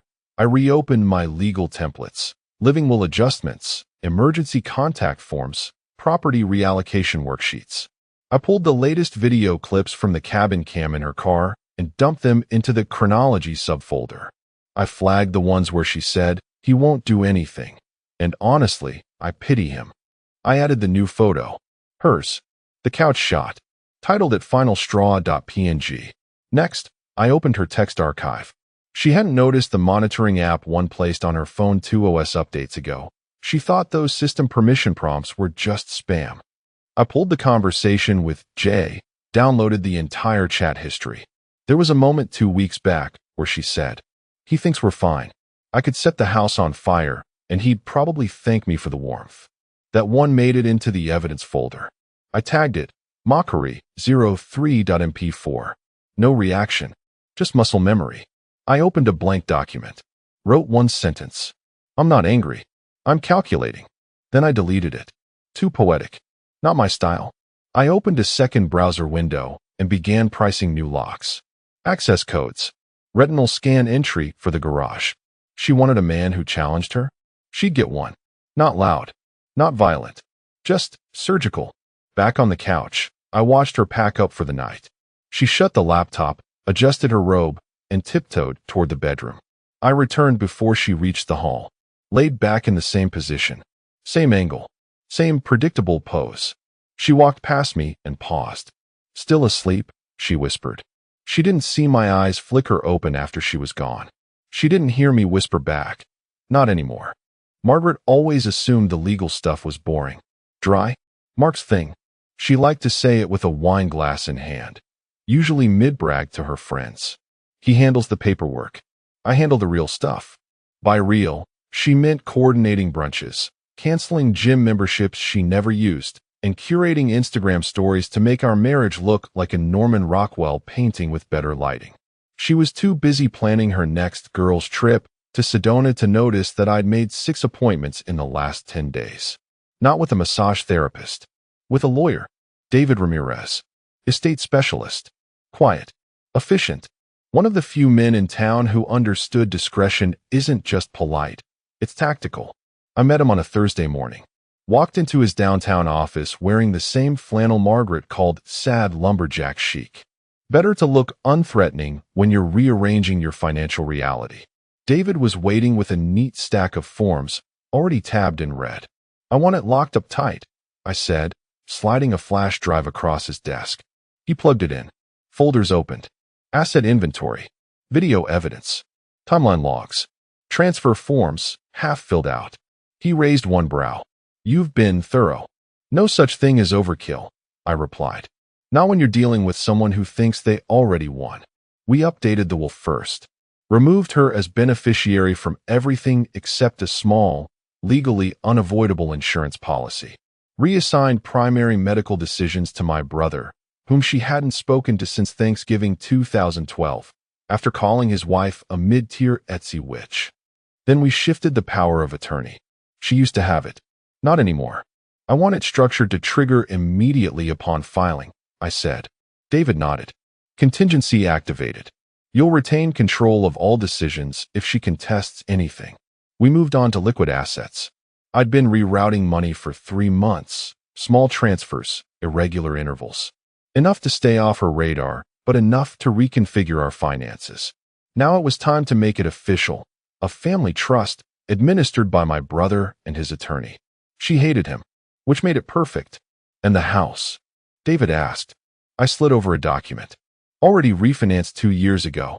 She signed the paperwork without reading the addendum. Clause 2.4. Sole ownership retained by Mark Connolly in the event of dissolution, infidelity, or abandonment. She had initialed it in blue ink, distracted by a Pinterest tab open on her tablet. I remember because she said, "Just tell me where to sign. I trust you." Of course she did. That trust? It's now protected under corporate shell structures. The deed was rerouted to a holding company I quietly incorporated 6 months back, innocuously named Concord Elm Holdings. Nothing about it screams revenge. It screams boring HOA subcommittee. Perfect camouflage. David opened the final document, vehicle title transfer. Her Lexus, leased in my name. She had no idea. I told her the dealership needed her signature for insurance purposes. She was on a Zoom call with her yoga group and signed without even asking what it was. Once this is filed, the car's title transfers to you, David confirmed. Automatic with the divorce filing. I nodded. I want it programmed to execute 24 hours after the petition hits her inbox. And the plates? Already ordered. New ones. Different state. He stared at me for a second. You've had this in motion for a while, haven't you? She started it. I said, leaning back. I'm just finishing it, quietly. That night, Margaret was curled up on the couch, scrolling Arabs in the desert. She showed me a boho-themed place with salt lamps and a hammock. Looks peaceful, right? She chirped. You'd hate it. Definitely. I replied, flipping the page in my book. Sand in my socks. Nightmare. She giggled. You're such a dad. She kissed my forehead. Her phone buzzed. Another text from someone named Camille Pilates. I had checked the number last week. It belonged to a man in Scottsdale with a beard and a penchant for motivational quotes. I watched her walk to the kitchen, wine glass in hand, dancing a little as she poured herself another. Meanwhile, on my laptop upstairs, the folder once called Termination Prep now had a subfolder. Phase 2, Legal Firebreak. Inside were 4 signed PDFs, 3 notarized scans, and 1 simple spreadsheet with a title she would never see. Until the moment it shattered her sense of control. Final moves, no appeal. The first photo she posted from Sedona was classic Margaret, a sunnet too big for practicality, one leg bent just enough to suggest casual elegance, and a glass of champagne raised toward the sun. Caption: Healing energy plus real friends equals escape dizzy cactus #desert goddess. She tagged 2 women she never mentioned in real life. The kind of women she kept around for pool selfies and plausible deniability. Back home, I watched the post go up from my desktop. I noted the time, 3:42 p.m. The boutique resort's name was visible in the corner of the pool towel. I clicked over to my account dashboard and flipped the switch. Margaret didn't notice anything was off until dinner. She'd ordered scallops, a bottle of wine, and 2 rounds of espresso martinis. She liked to tell waiters, "I tip well if you flirt back." That night, the young man brought the check, smiled politely, and then returned with a furrowed brow. "Ma'am, I'm sorry. The card didn't go through." She blinked. "Oh, try it again. And use the chip this time." He did. Same result. She laughed, performative, loud. Must be a fraud alert.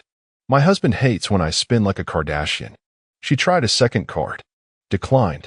She smiled like a woman trying to hide a full body cramp. Opened her purse, pretended to scroll her banking app, tapped her screen harder than necessary. Then harder again. Nothing. Reception was fine. The cards were real. The balance, however, was zeroed. She excused herself to the bathroom, lips tight. Behind the closed stall door, she texted me. "What the hell is going on? My cards aren't working." The message sat there. Unsent. Then the bubble popped back. Message failed. She had sent again. This time, a bounce-back response came through. "This number is no longer accepting messages." She tried calling. Straight to voicemail. No ring. Just that clipped mechanical tone. She checked the number. Still me. Still saved as Mark Briefcase Kiss Mark, a joke from when we were still pretending. She sat on the toilet lid and whispered, "What the hell are you doing?" Back at the front desk, she attempted to check her reservation status. The concierge smiled tightly and said, "There seems to be a hold on the payment. You're welcome to provide alternate billing." Margaret laughed again. The brittle kind. My husband will handle this kind. He must have set a limit, she said. He gets twitchy when I have too much fun. She left her sunglasses as collateral and promised to sort it out in an hour. Lunch the next day didn't go better. Her friend paid. Margaret mumbled something about fraud flags and tech glitches. Tried to use her phone to book a return flight home early, but the airline app froze at payment. She switched to desktop view. Still failed. The next text she tried to send read, "Seriously, Mark. Did you cancel my cards? I'm coming home." Bounce. No signal issues. Just denial. She called her mother. "Hi, Mom. Weird thing, Mark's not answering. My cards aren't working. I think he's doing something." Her mother took a pause. "Not long. Just enough. You always said he was predictable." Margaret fell silent. She hadn't packed much. Just designer basics and a smug smile. But now, sitting at the edge of her queen-sized bed in a resort suite she couldn't technically afford, she noticed her fingers shaking. Her friend Allison asked through the bathroom door, "You okay?" Margaret said yes. Then reached for her phone again. This time, she searched our joint bank account. The page loaded. Blank. No error. Just no data. She logged out, then back in. Still blank. The logout button was the only thing still functional. She sat motionless for a moment, looked at the mirror across the room. Her own reflection blinked back. Then she whispered aloud, half laughing, half terrified. "Mark." Outside her suite window, the sun was going down over the red rocks. A beautiful view. Just not hers anymore. And not a single card left to buy her way back. Margaret landed 2 hours earlier than expected. She hadn't slept the night before, spent most of it pacing the resort parking lot like a feral cat, her designer sandals clicking against the concrete, phone clenched in her hand like a weapon that refused to fire. Her friend Allison had offered to cover another night, but Margaret declined. Pride still had its little claws. The Uber ride home was silent except for the sound of her chewing her thumbnail to the quick. She gave the driver the wrong house number at first. Muscle memory. Then corrected herself. "Sorry. Long week." The moment she saw our street, her body surged forward, desperate to reclaim normalcy, to find the life that had surely just glitched, surely just paused for a moment like a bad connection. She practically leapt from the car, dragging her roller bag across the sidewalk toward the front porch. The keypad blinked red. She froze. Tried again. Red. Again. Slower. More carefully. Red. She stepped back, blinking. It was a new keypad. Not updated. Not malfunctioning. Replaced. She opened her phone and pulled up the old smart lock app, device not found. Her breathing picked up. She dialed the locksmith we used last year, Larry, the chatty guy who smelled like sawdust and bourbon. "Hey, it's Margaret Connolly. I'm locked out of my house." A pause on the other end. "Didn't Mark already have that one rekeyed?" "What are you talking about?" "I did that job last week." She ended the call. The porch light flicked on motion sensor. She hadn't been home in 4 days, and the sensor still remembered her. She cupped her hands to the front window and peered inside. The couch was different. Not the one she and I picked out during that trip to Chicago. Not the soft gray velvet she always said felt like a hug. This one was sleek. Black leather. Cold. The rug was gone. The bookshelves were restructured, her cookbooks missing. The family photos were removed. The art above the mantel, a painting of the coast she bought at a gallery opening in Santa Barbara, gone. In its place, a framed technical drawing of a bridge I'd worked on in 2006. One she used to mock as too industrial. Her mouth opened but made no sound. She stumbled off the porch, dragging her suitcase around the side yard toward the garage. She knew the code to the side panel. At least she thought she did. It blinked red, too. She banged her fist against the door, then stepped back and screamed. "Mark." A neighbor across the street, Carol, with the Boston Terrier, stepped out onto her porch. "Oh, Margaret." She waved, smiling, confused. "Back so soon? I thought you'd moved already." Margaret's stomach sank. "What?" Carol tilted her head. "Well, your husband said you were leaving town for good. The moving guys were here Tuesday." Margaret dropped the suitcase handle. Ran to the street. The driveway was empty. Her car gone. No oil stain where it used to sit. Just clean, dry concrete like it never existed. She stared. Walked toward the street again, like maybe she'd missed something. Maybe the car was just parked out front, waiting. Then she saw it. Inside the garage window, where the tool wall used to be, stood a single metal stool. Nothing else. Except her Lexus, backed in, spotless, eerie. She stepped closer, hands against the glass. There, on the dashboard, like a death certificate folded in velvet, was a small box. Black. Square. Open. Inside, her wedding ring. Not tossed. Not left in anger. Placed. Centered. Perfect. No note. No message. Just silence. And reflection, hers, staring back at her from the glass. She pressed her forehead to it and whispered, "No. No. No. No." The street was too quiet. Not even the birds had the nerve to interrupt. She fumbled for her phone again. Called Mark. Straight to voicemail. She opened her texts. Tried again. The same auto-response. This number is no longer accepting messages. She finally turned back toward the house, her former house. There wasn't a single trace of her in the windows. No books. No scarves.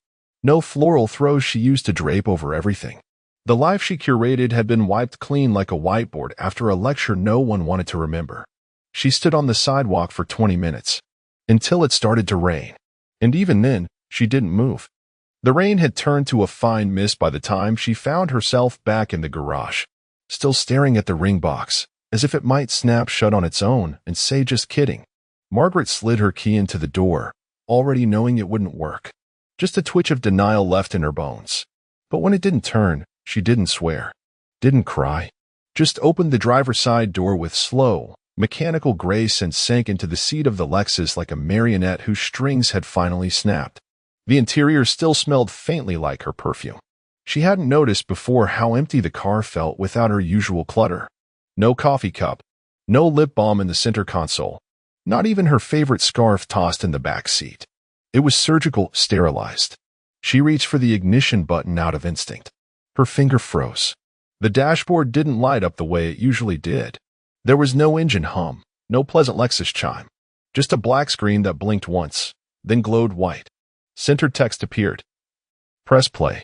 Just that. She blinked, looked around the car, as if expecting someone to be in the back seat with a camera.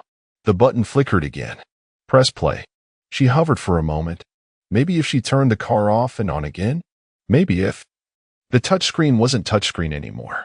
It was a portal, and portals only move forward. She tapped it. The screen flickered. Video started. The first frame was of her, walking through the kitchen. Phone to ear. Voice crystal clear, captured through the baby monitor she never thought twice about. "He's so predictable. I know exactly what he'll do next." Her voice, playful, confident. Cruel in that way people only are when they think they're safe. Cut to her at brunch, telling Stacy, "He's soft. If I left, he'd beg me to stay. Honestly, it's pathetic." Then the group chat. She didn't remember half of it. But there it was, text bubbles pulled straight from her phone screen. A parade of smug one-liners. "I could light the house on fire and he'd thank me for the warmth. Living with him is like dating an empty sock drawer." She covered her mouth. Footage cut to her in the driver's seat, months earlier, putting on lipstick in a man's driveway, whispering, "Wish me luck," into the mirror, kissing the air. She screamed, "Turn it off. Turn it off." But it didn't. Now it was Mark, sitting in the garage, silent, watching her. Not footage of him watching her watching him watching her. A timestamp in the corner, the day she told her mother she'd be done with him by Christmas. He didn't look angry, just still. Still in the kind of way that makes statues feel like threats. Then the final screen. Black. White letters. No voice. Just text. "You were right. I was predictable until I wasn't." It lingered. Then the screen went black. No music. No credits. No reset. The ignition still wouldn't start. She was shaking now, hands on the steering wheel, eyes darting like a trapped animal. Her mouth moved, trying to form words, but none came out. Her chest rose, fell, then locked up entirely. She opened the door and stumbled out of the car, nearly tripping over her own suitcase. She looked around the garage like maybe he was still there, hiding behind the tool shelf. Maybe this was some elaborate, sick joke. Maybe she'd find him with open arms, saying, "All right, you got me." But the only thing looking back at her was concrete and silence, and the faint echo of her own voice, mocking him, preserved forever in the car that used to take her to someone else's house. Margaret backed away like the vehicle might explode. She turned and ran. No purse, no plan, no ring, and not a single idea of what, if anything, came next. The next morning, Margaret woke on the floor of her sister's guest room, still wearing the jeans she'd traveled in one shoe. Her sister had offered a bed. Margaret said she was fine. Slept like a collapsed building, awkward, half crumbled, cold. She hadn't spoken since the video. Not really. A few muttered things like, "He wouldn't," or "This isn't," followed by nothing at all. Just staring at her phone as if it might undo everything if she swiped hard enough. By noon, she was back outside the old house, pacing along the sidewalk like someone who'd lost their dog. The curtains were closed. No motion inside. Her car was still gone. Her name still didn't unlock the keypad. She was about to head back to the rideshare pickup zone when she saw him. Not Mark. A tall man in a gray blazer. Clean cut. Late 30s. Wore the kind of expression that said, "I'm just doing my job, ma'am." He stood just beyond the gate. "Margaret Connolly?" he asked. She stopped mid-step. "Who's asking?" He reached into his inner pocket, pulled out a single, cream-colored envelope. No markings. No address. "This is for you. I was instructed to deliver it directly into your hand." He didn't wait for a response. Just held it out, like a bomb tech offering a wire to cut. She took it. It was heavier than she expected. The man gave a polite nod, turned, and left. No car parked nearby. No phone call to confirm delivery. Just gone. Margaret stared at the envelope like it might bite her. She opened it right there on the sidewalk. The first page was a divorce filing. Straightforward. Final. Already signed by Mark. Filed through a firm she'd never heard of, based out of Austin, Texas. Not local. Not sloppy. Second page, a detailed breakdown of assets. House, legally transferred. Vehicle, title reassigned. Bank accounts, liquidated and moved to family trust. Joint accounts, closed. Power of attorney, revoked.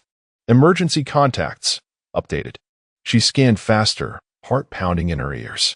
Her thumb smudged the ink. Third page, photographs. Printed on high-gloss paper. Her. In the car.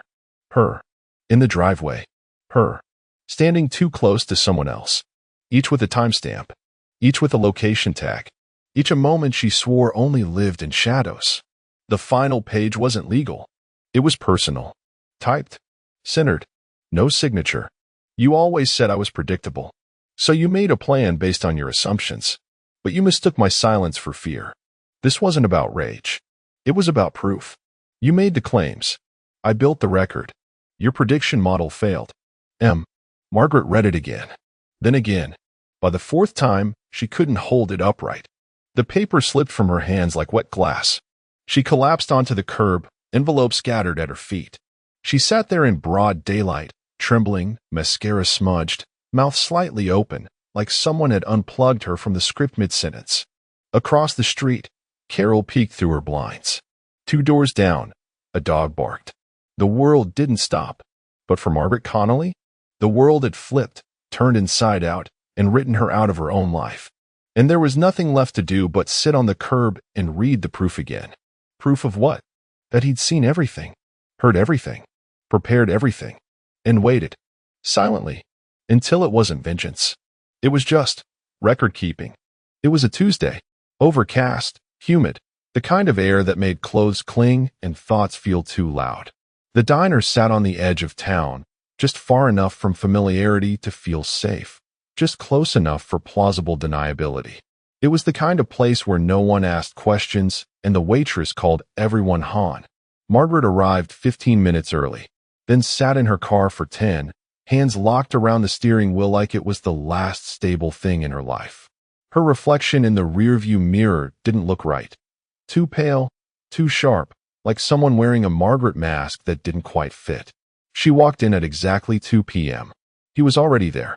Mark sat in a booth near the back, his back to the wall, facing the door. Coffee half full, stirring slowly. Not nervous, not smug, just still. She paused for a second, almost turned around. But he looked up, saw her, gave the smallest nod. She walked over. Didn't sit right away. Is this what we are now? She asked. Coffee and surveillance? I didn't want a scene, he said, motioning toward the booth. You made a movie, Mark. He chuckled, just once. Not cruelly. Just tired. No. I documented truth. For when the lies collapsed. She sat, not looking at him. The waitress came over. Margaret waved her off. Mark took a sip, then reached into his coat pocket. He pulled out a single envelope. Not thick. Just one photo inside. He slid it across the table without a word. Margaret stared at it like it might explode. She opened it. Her breath caught. It was her, smiling, leaning across a cafe table, fingers laced with another man's. His face turned slightly away, but it didn't matter. Anyone with eyes could see what it was. Timestamp, 3 weeks before their anniversary. Margaret's eyes didn't leave the photo. She whispered, "How long have you known?" "Long enough to prepare," Mark said. "Not long enough to stop loving you until I saw you laugh at me to your mother." She winced.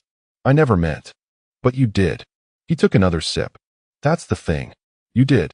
You meant every word. You just didn't expect consequences." She looked up now. Real eye contact. First time in years. "You could have told me." "I did," he said softly. "Just not with words." Silence. The clink of a spoon in a mug at the next booth. The hum of a refrigerator. Margaret's nails tapping the photo sleeve. He leaned forward. "The car," he said. "Saw more than I ever said. Recorded more than I ever wanted to know." She started to cry. No sobs. Just a tear that slid down like her body had finally gotten the memo. "I never thought you'd," she started. "No," Mark interrupted. "You never thought. You predicted." He pushed the coffee away, folded his hands. "I didn't come here to fight. I came to show you the last page of the book you were writing without me." Margaret looked back at the photo, then at the man across from her, the man she once called safe, soft, predictable. He was none of those things now, just quiet, like the eye of a storm that already passed through and didn't need to scream to prove it had wrecked everything in its path. She whispered, "What now?" Mark stood, placing a 20 on the table. "You'll do what you always do," he said. "Guess." And then he walked out, left the photo on the table, left her in the booth, left the prediction machine sputtering, broken, with nothing left to forecast. She showed up uninvited. 3 days after the diner, just past sunset, while the cicadas screamed like something was dying in the trees. I'd moved into the guest house behind my brother's place. Temporary, quiet, untraceable. She found it anyway. Probably guilt-stalked my sister on Facebook or bribed the post office. That was always Margaret's style. Subtlety masquerading as desperation. She didn't knock at first. Just stood there in the glow of the porch light, hands clenched into fists, her blouse wrinkled like she'd been sleeping in her car, or pacing all night in someone else's guest room. I opened the door before she could lift her hand. Her face collapsed into itself. "Mark, please." I didn't say anything.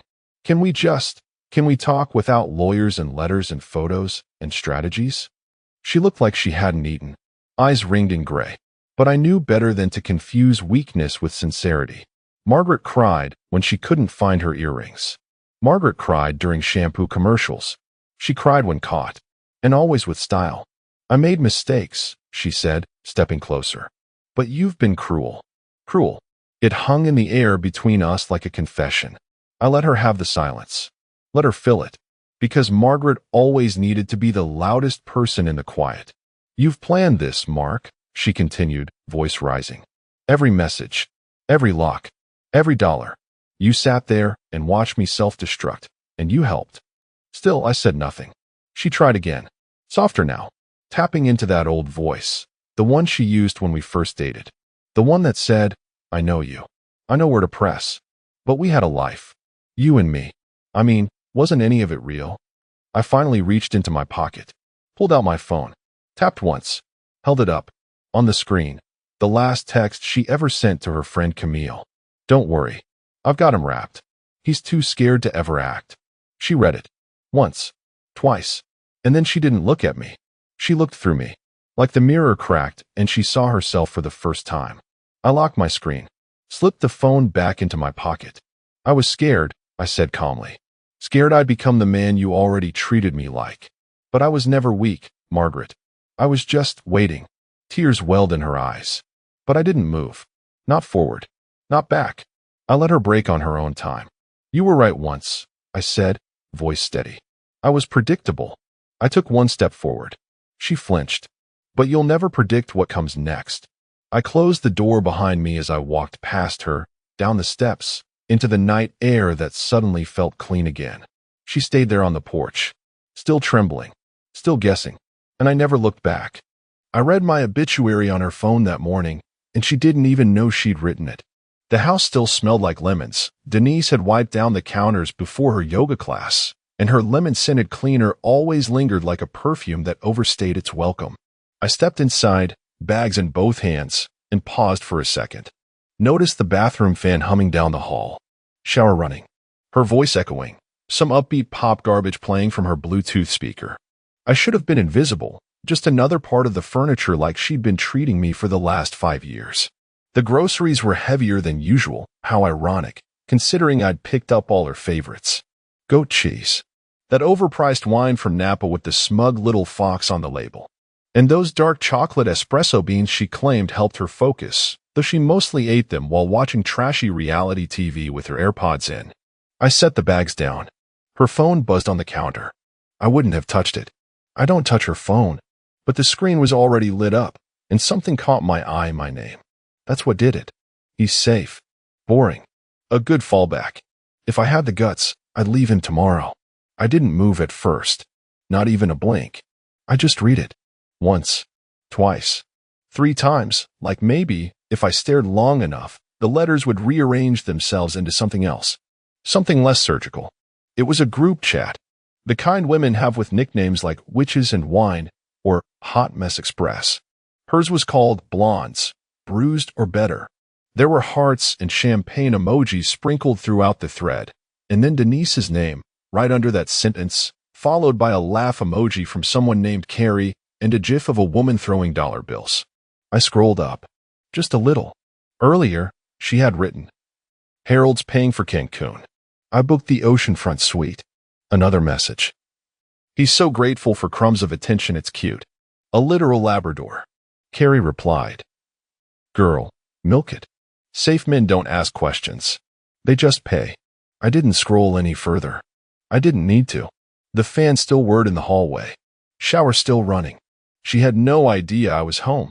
No idea I was staring at the moment I officially stopped being her husband and started being her accountant with benefits. And still, I didn't yell.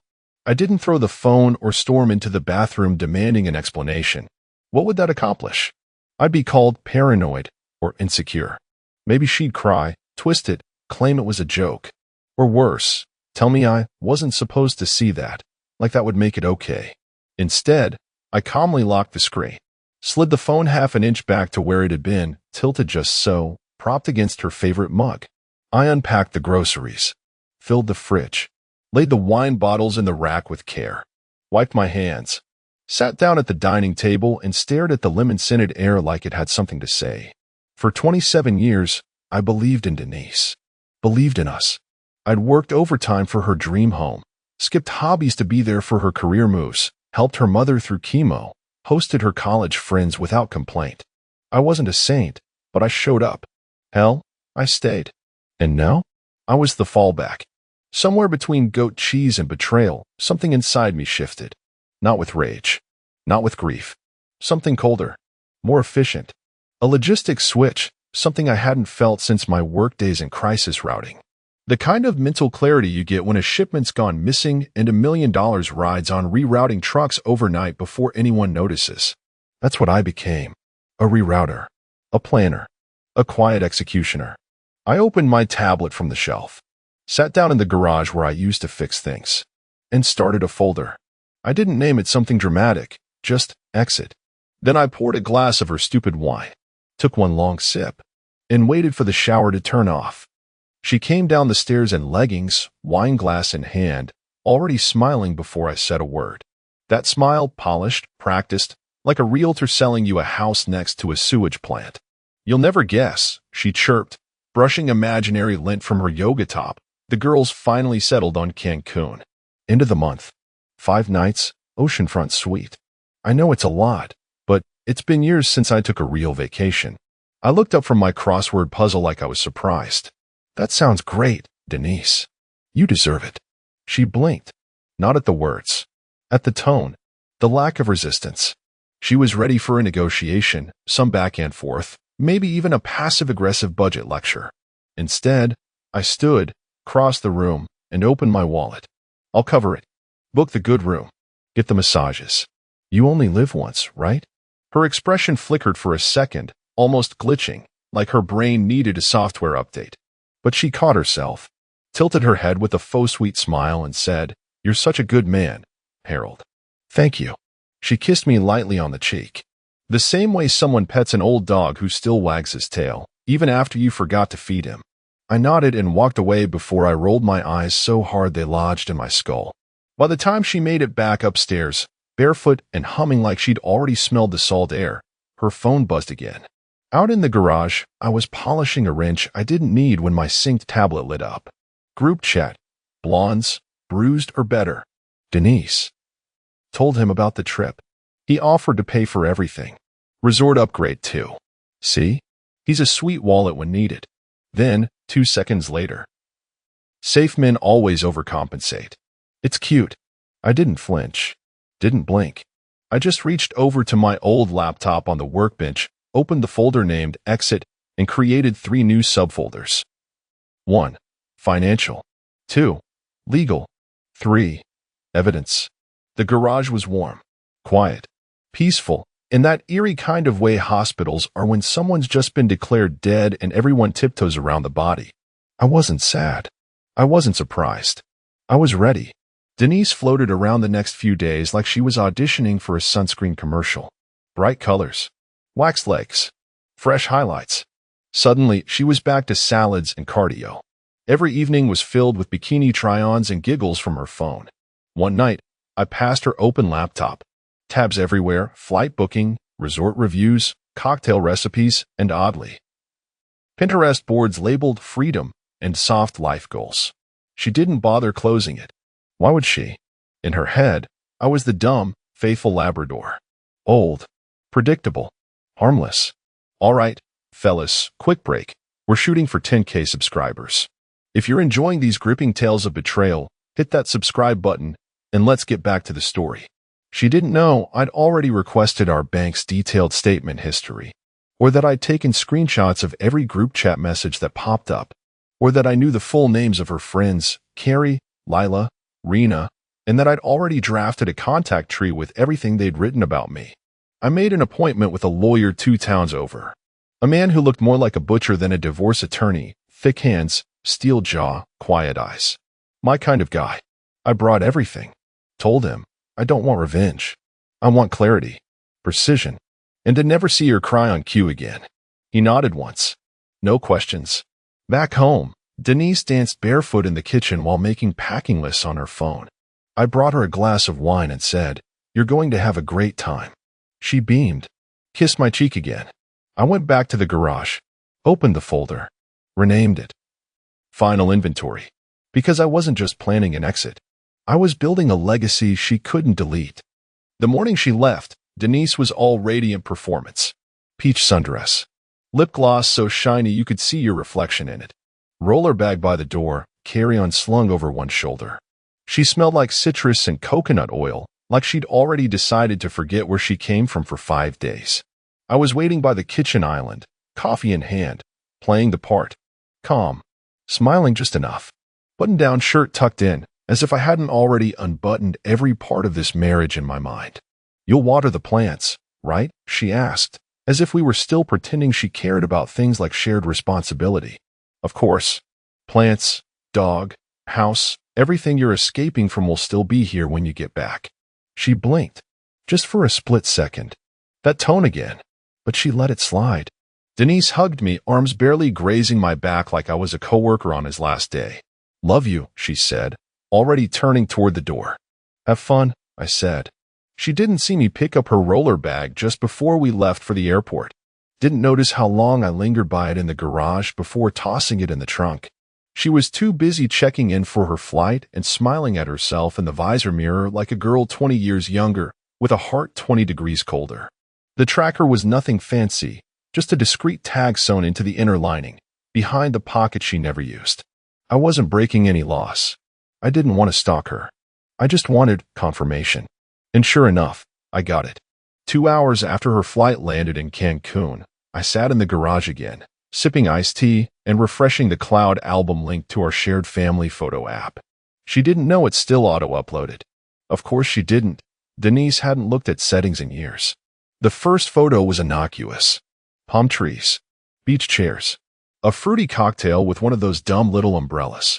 The next few were more of the same. Sandy feet, selfies and oversized sunglasses, that fake, "I'm so happy right now" face she always made. And then, one picture changed everything. It was a wide selfie, taken at some oceanfront bar. Sunset behind her. Head tilted just so, smile wide, but the real star was what wasn't supposed to be in the frame. A man's arm, tanned, veiny, wrapped lazily across her shoulder. You couldn't see his face, but you could see the drink in his hand. 2 gold bracelets. A small tattoo on the inner wrist. A wave, or maybe a serpent.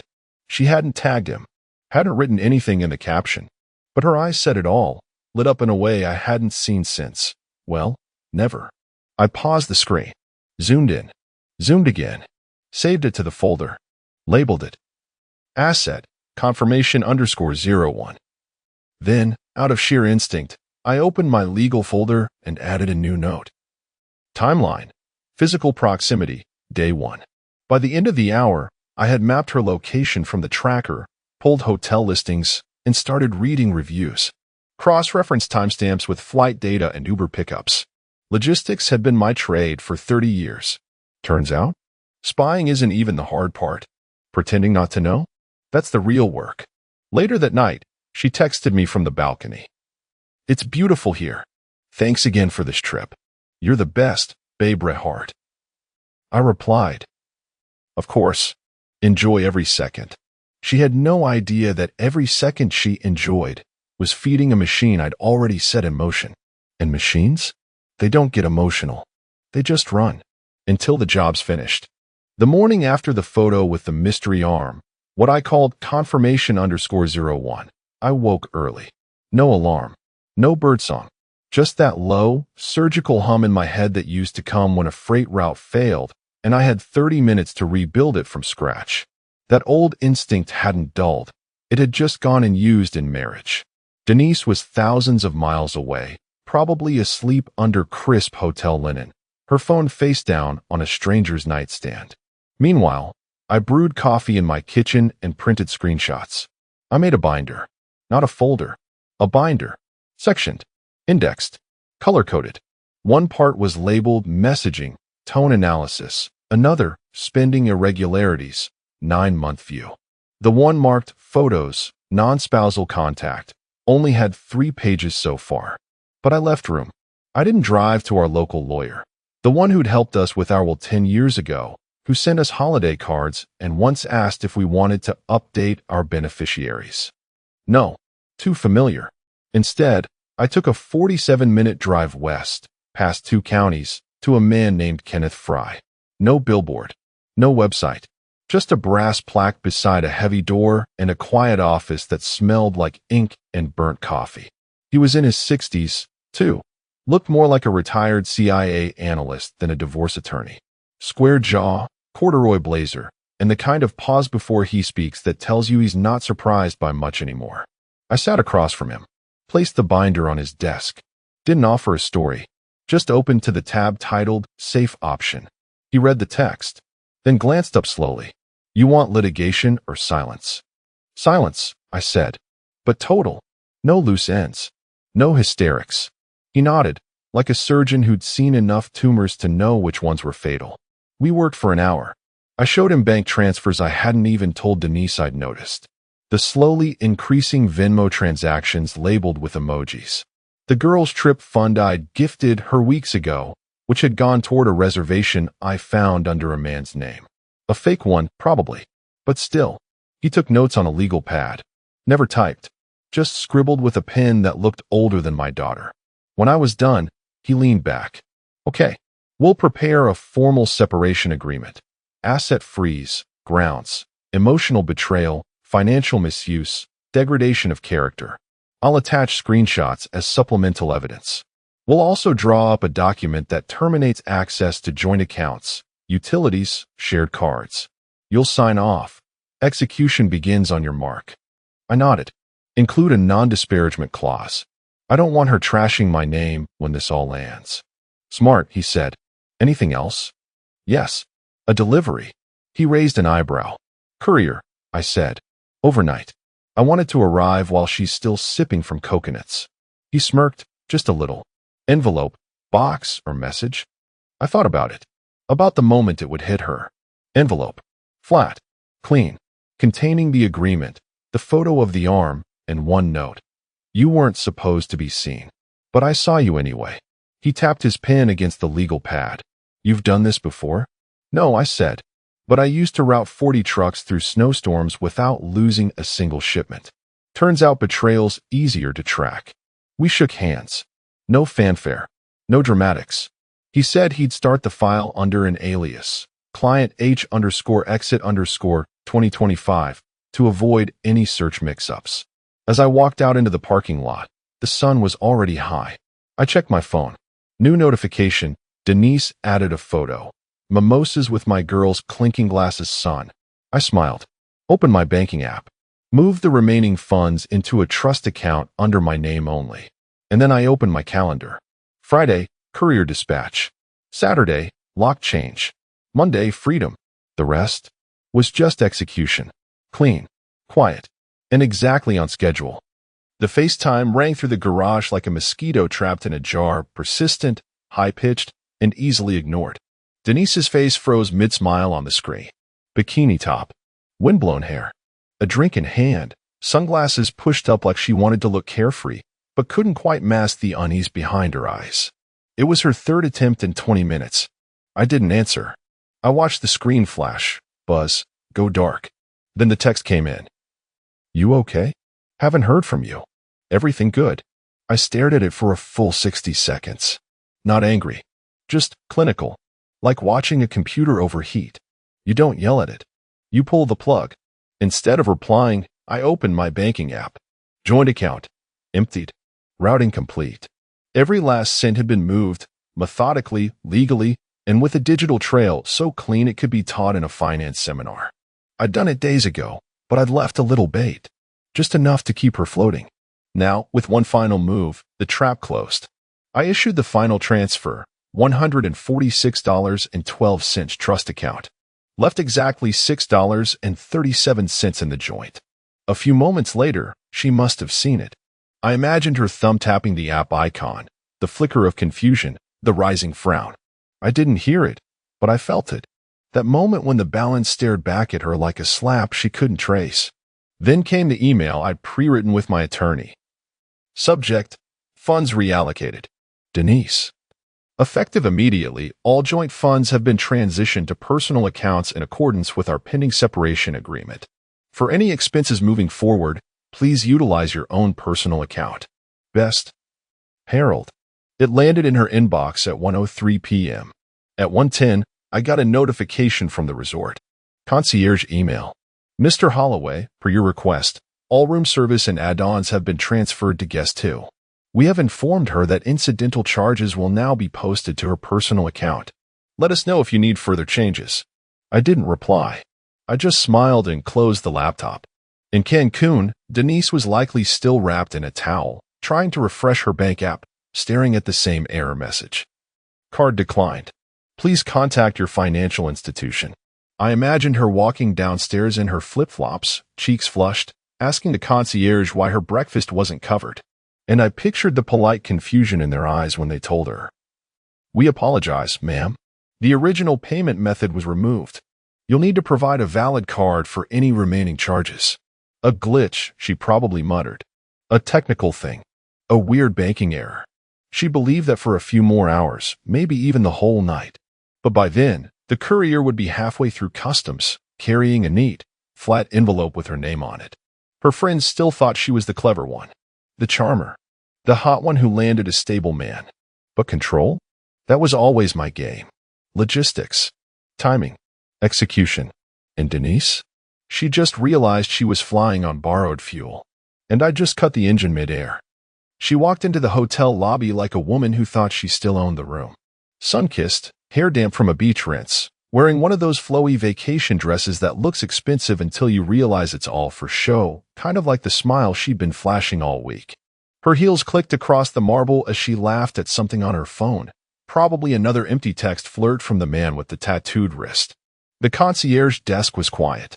Polished. Too quiet. "Excuse me, ma'am," a voice called. Polite. Neutral. Denise paused. Tilted her head. Yes. The concierge, a young man in a navy blazer and that robotic resort smile, gestured toward the counter. "A package arrived for you this afternoon. Delivered by courier. We held it until you returned." She blinked. "From who?" He shook his head slightly. "There was no sender listed, but the front label has your full name and room number." For the first time that week, Denise hesitated. Not enough to show panic, but just enough for her thumb to stop scrolling.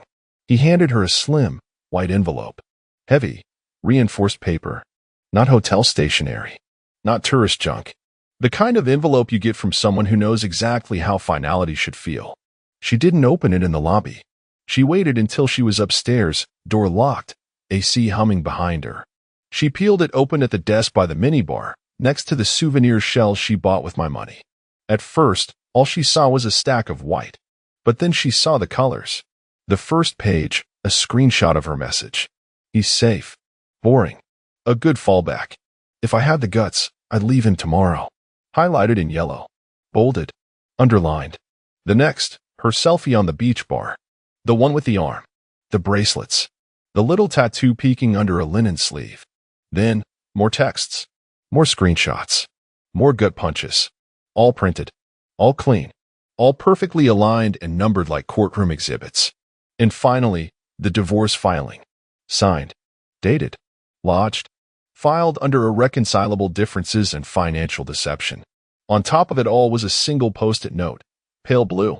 My handwriting. The same hand that used to sign her anniversary cards and fix her leaky faucet. "You weren't supposed to be seen, but I saw you anyway. This is your last vacation on my dime. H. No cursing. No name calling. Just the truth, distilled like whiskey, sharp, aged, and guaranteed to burn." She screamed. Loud. The kind of scream that makes people in the next suite pause their Netflix.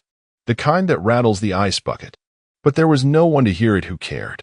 Her friends were out, drunk or busy chasing their own regrets. The man with the bracelet? Gone. Ghosted her the moment the first bill came back unpaid. She grabbed her phone, hands trembling. Face red. Breath shallow. Tried to call me. Blocked. Tried again. Still blocked. She opened the group chat. "Carrie, Rena, please call me right now." No response. She sent a second message. "Something's wrong. I think Harold. He, just call me, okay." Still nothing. Back in her suite, she stood alone under the too bright light of five-star shame, holding a perfectly curated collection of her own arrogance. And for the first time in our marriage, I knew she finally felt seen. No cameras. No confrontation. Just a quiet envelope, delivered with military timing. Because sometimes, the loudest revenge is paper. Denise paced the hotel room like it was a cage, and for once, it was. The curtains were drawn tight now, even though she used to leave them open for the ocean view she could brag about. The suite that once felt like a luxury retreat now pressed in from all sides. Too clean. Too quiet. Too honest. She redialed. Blocked. Again. Blocked. FaceTime wouldn't even ring. It skipped straight to silence like I'd been erased from her device. Or she'd been erased from mine. Next came the group chat. Still nothing from Carrie. Rena. Lila. She sent. "Hello? Someone respond. Please. He knows. I don't know how, but he knows. Carrie, if this is about the Venmo thing, just call me. Read receipts?" Gone. She switched to Instagram. Tried messaging Lila directly. Her profile had changed to private. She blinked. Once. Twice. Then grabbed her phone and stormed downstairs in flip-flops and a frayed silk robe she'd been calling her island goddess outfit. The lobby had its usual gloss, dim lights, soft music, the smell of pineapple-scented sanitizer masking too much sweat and shame. She marched to the concierge like she owned the place. "Hi, I need to know who delivered that envelope to my suite yesterday. The one I signed for." The young man behind the counter, same blazer, same polite posture, gave her a careful look. "Yes, ma'am. I remember. It was received via overnight courier. Signed for by our staff and held until your return. Standard protocol." "I get that," she snapped. "But who sent it? Was it someone local? American? Did they leave a number?" "A business card." He gave that calm resort smile again, the kind they teach in employee training videos to de-escalate drunk honeymooners. It was mailed from the States. Louisiana postmark, based on the label. No sender name, just the address of a law office. Denise blinked. "Law office?" "Yes, ma'am. Fry and Elston Legal." She didn't even thank him. Just turned, barefoot now, hair frizzed and face blotchy, and bolted back upstairs. She opened Google on her phone. Fry and Elston Legal, Louisiana. The top result appeared instantly. Discreet legal solutions for high-stakes divorce and asset protection. There was a photo of Kenneth Fry himself, square jaw, cold eyes, the human version of, "I don't lose." She clicked through, scrolled the practice areas. Marital asset freezes. Spousal misuse investigation. Strategic dissolution. She felt it in her stomach first. That sinking acid drop that hits just before your body realizes it's in freefall. This wasn't a man acting out of emotion. It wasn't a jilted husband flailing in heartbreak. This was logistics. This was infrastructure collapse. She thought back over the last week, the exact moment her room charges started failing. The texts left unread. The eerie silence from friends who once egged her on. Everything lined up like dominoes. And Harold, the safe option, had knocked the first one over days ago. Probably even before she boarded the plane. Her pulse spiked. Her hand shook as she tried to call her bank, cards frozen. She sat on the edge of the bed, envelope beside her like a corpse. For the first time, she realized. This wasn't revenge. This was removal. Harold hadn't tried to hurt her. He'd erased her quietly, cleanly, like a smudge on his life. And the worst part? He'd been planning it while smiling in the kitchen and pouring her wine. That's when real fear set in. Not the kind you get from a fight or a lie, but the cold, sterile dread of knowing the person you underestimated was never dumb. He was done. She stepped out of the Uber like she was walking into a familiar movie, but someone had recast her role. No suitcase this time. Just a carry-on, overpacked and slumping, like the weight of her week had finally caught up to her.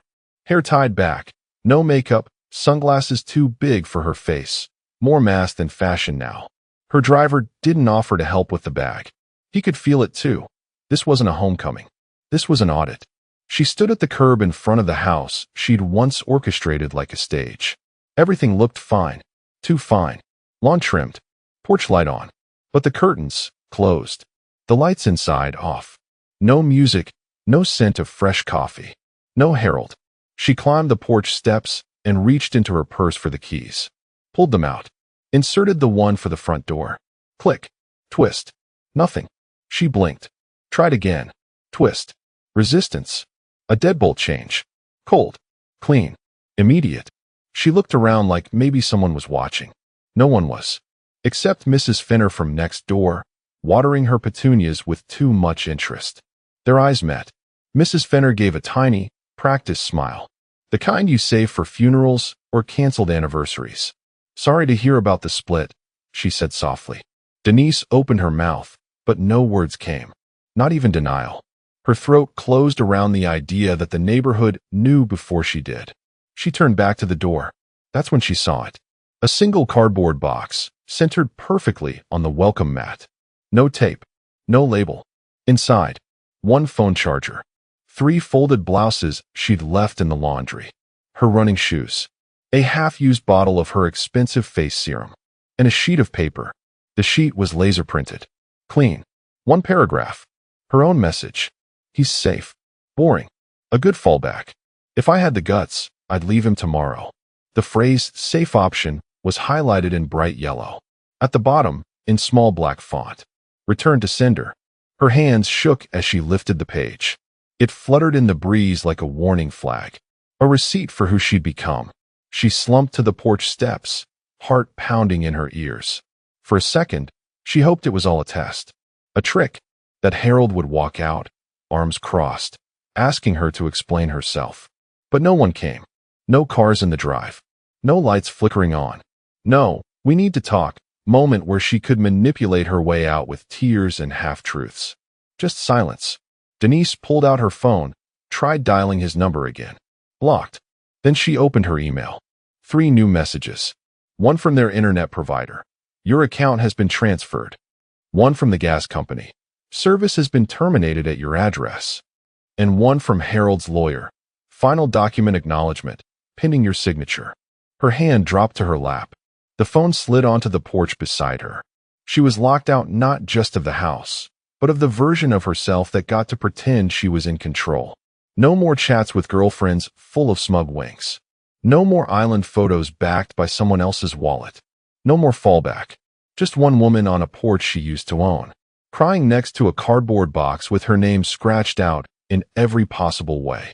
The first message came while she was still sitting on the porch, back against the door like it might eventually open if she just leaned hard enough. Her phone buzzed once. She glanced down. Ashley, 4:12 p.m. Dad showed us the messages. You humiliated him. Denise's chest tightened. Her thumb hovered over the screen. She didn't want to open it. Didn't want to see the words again.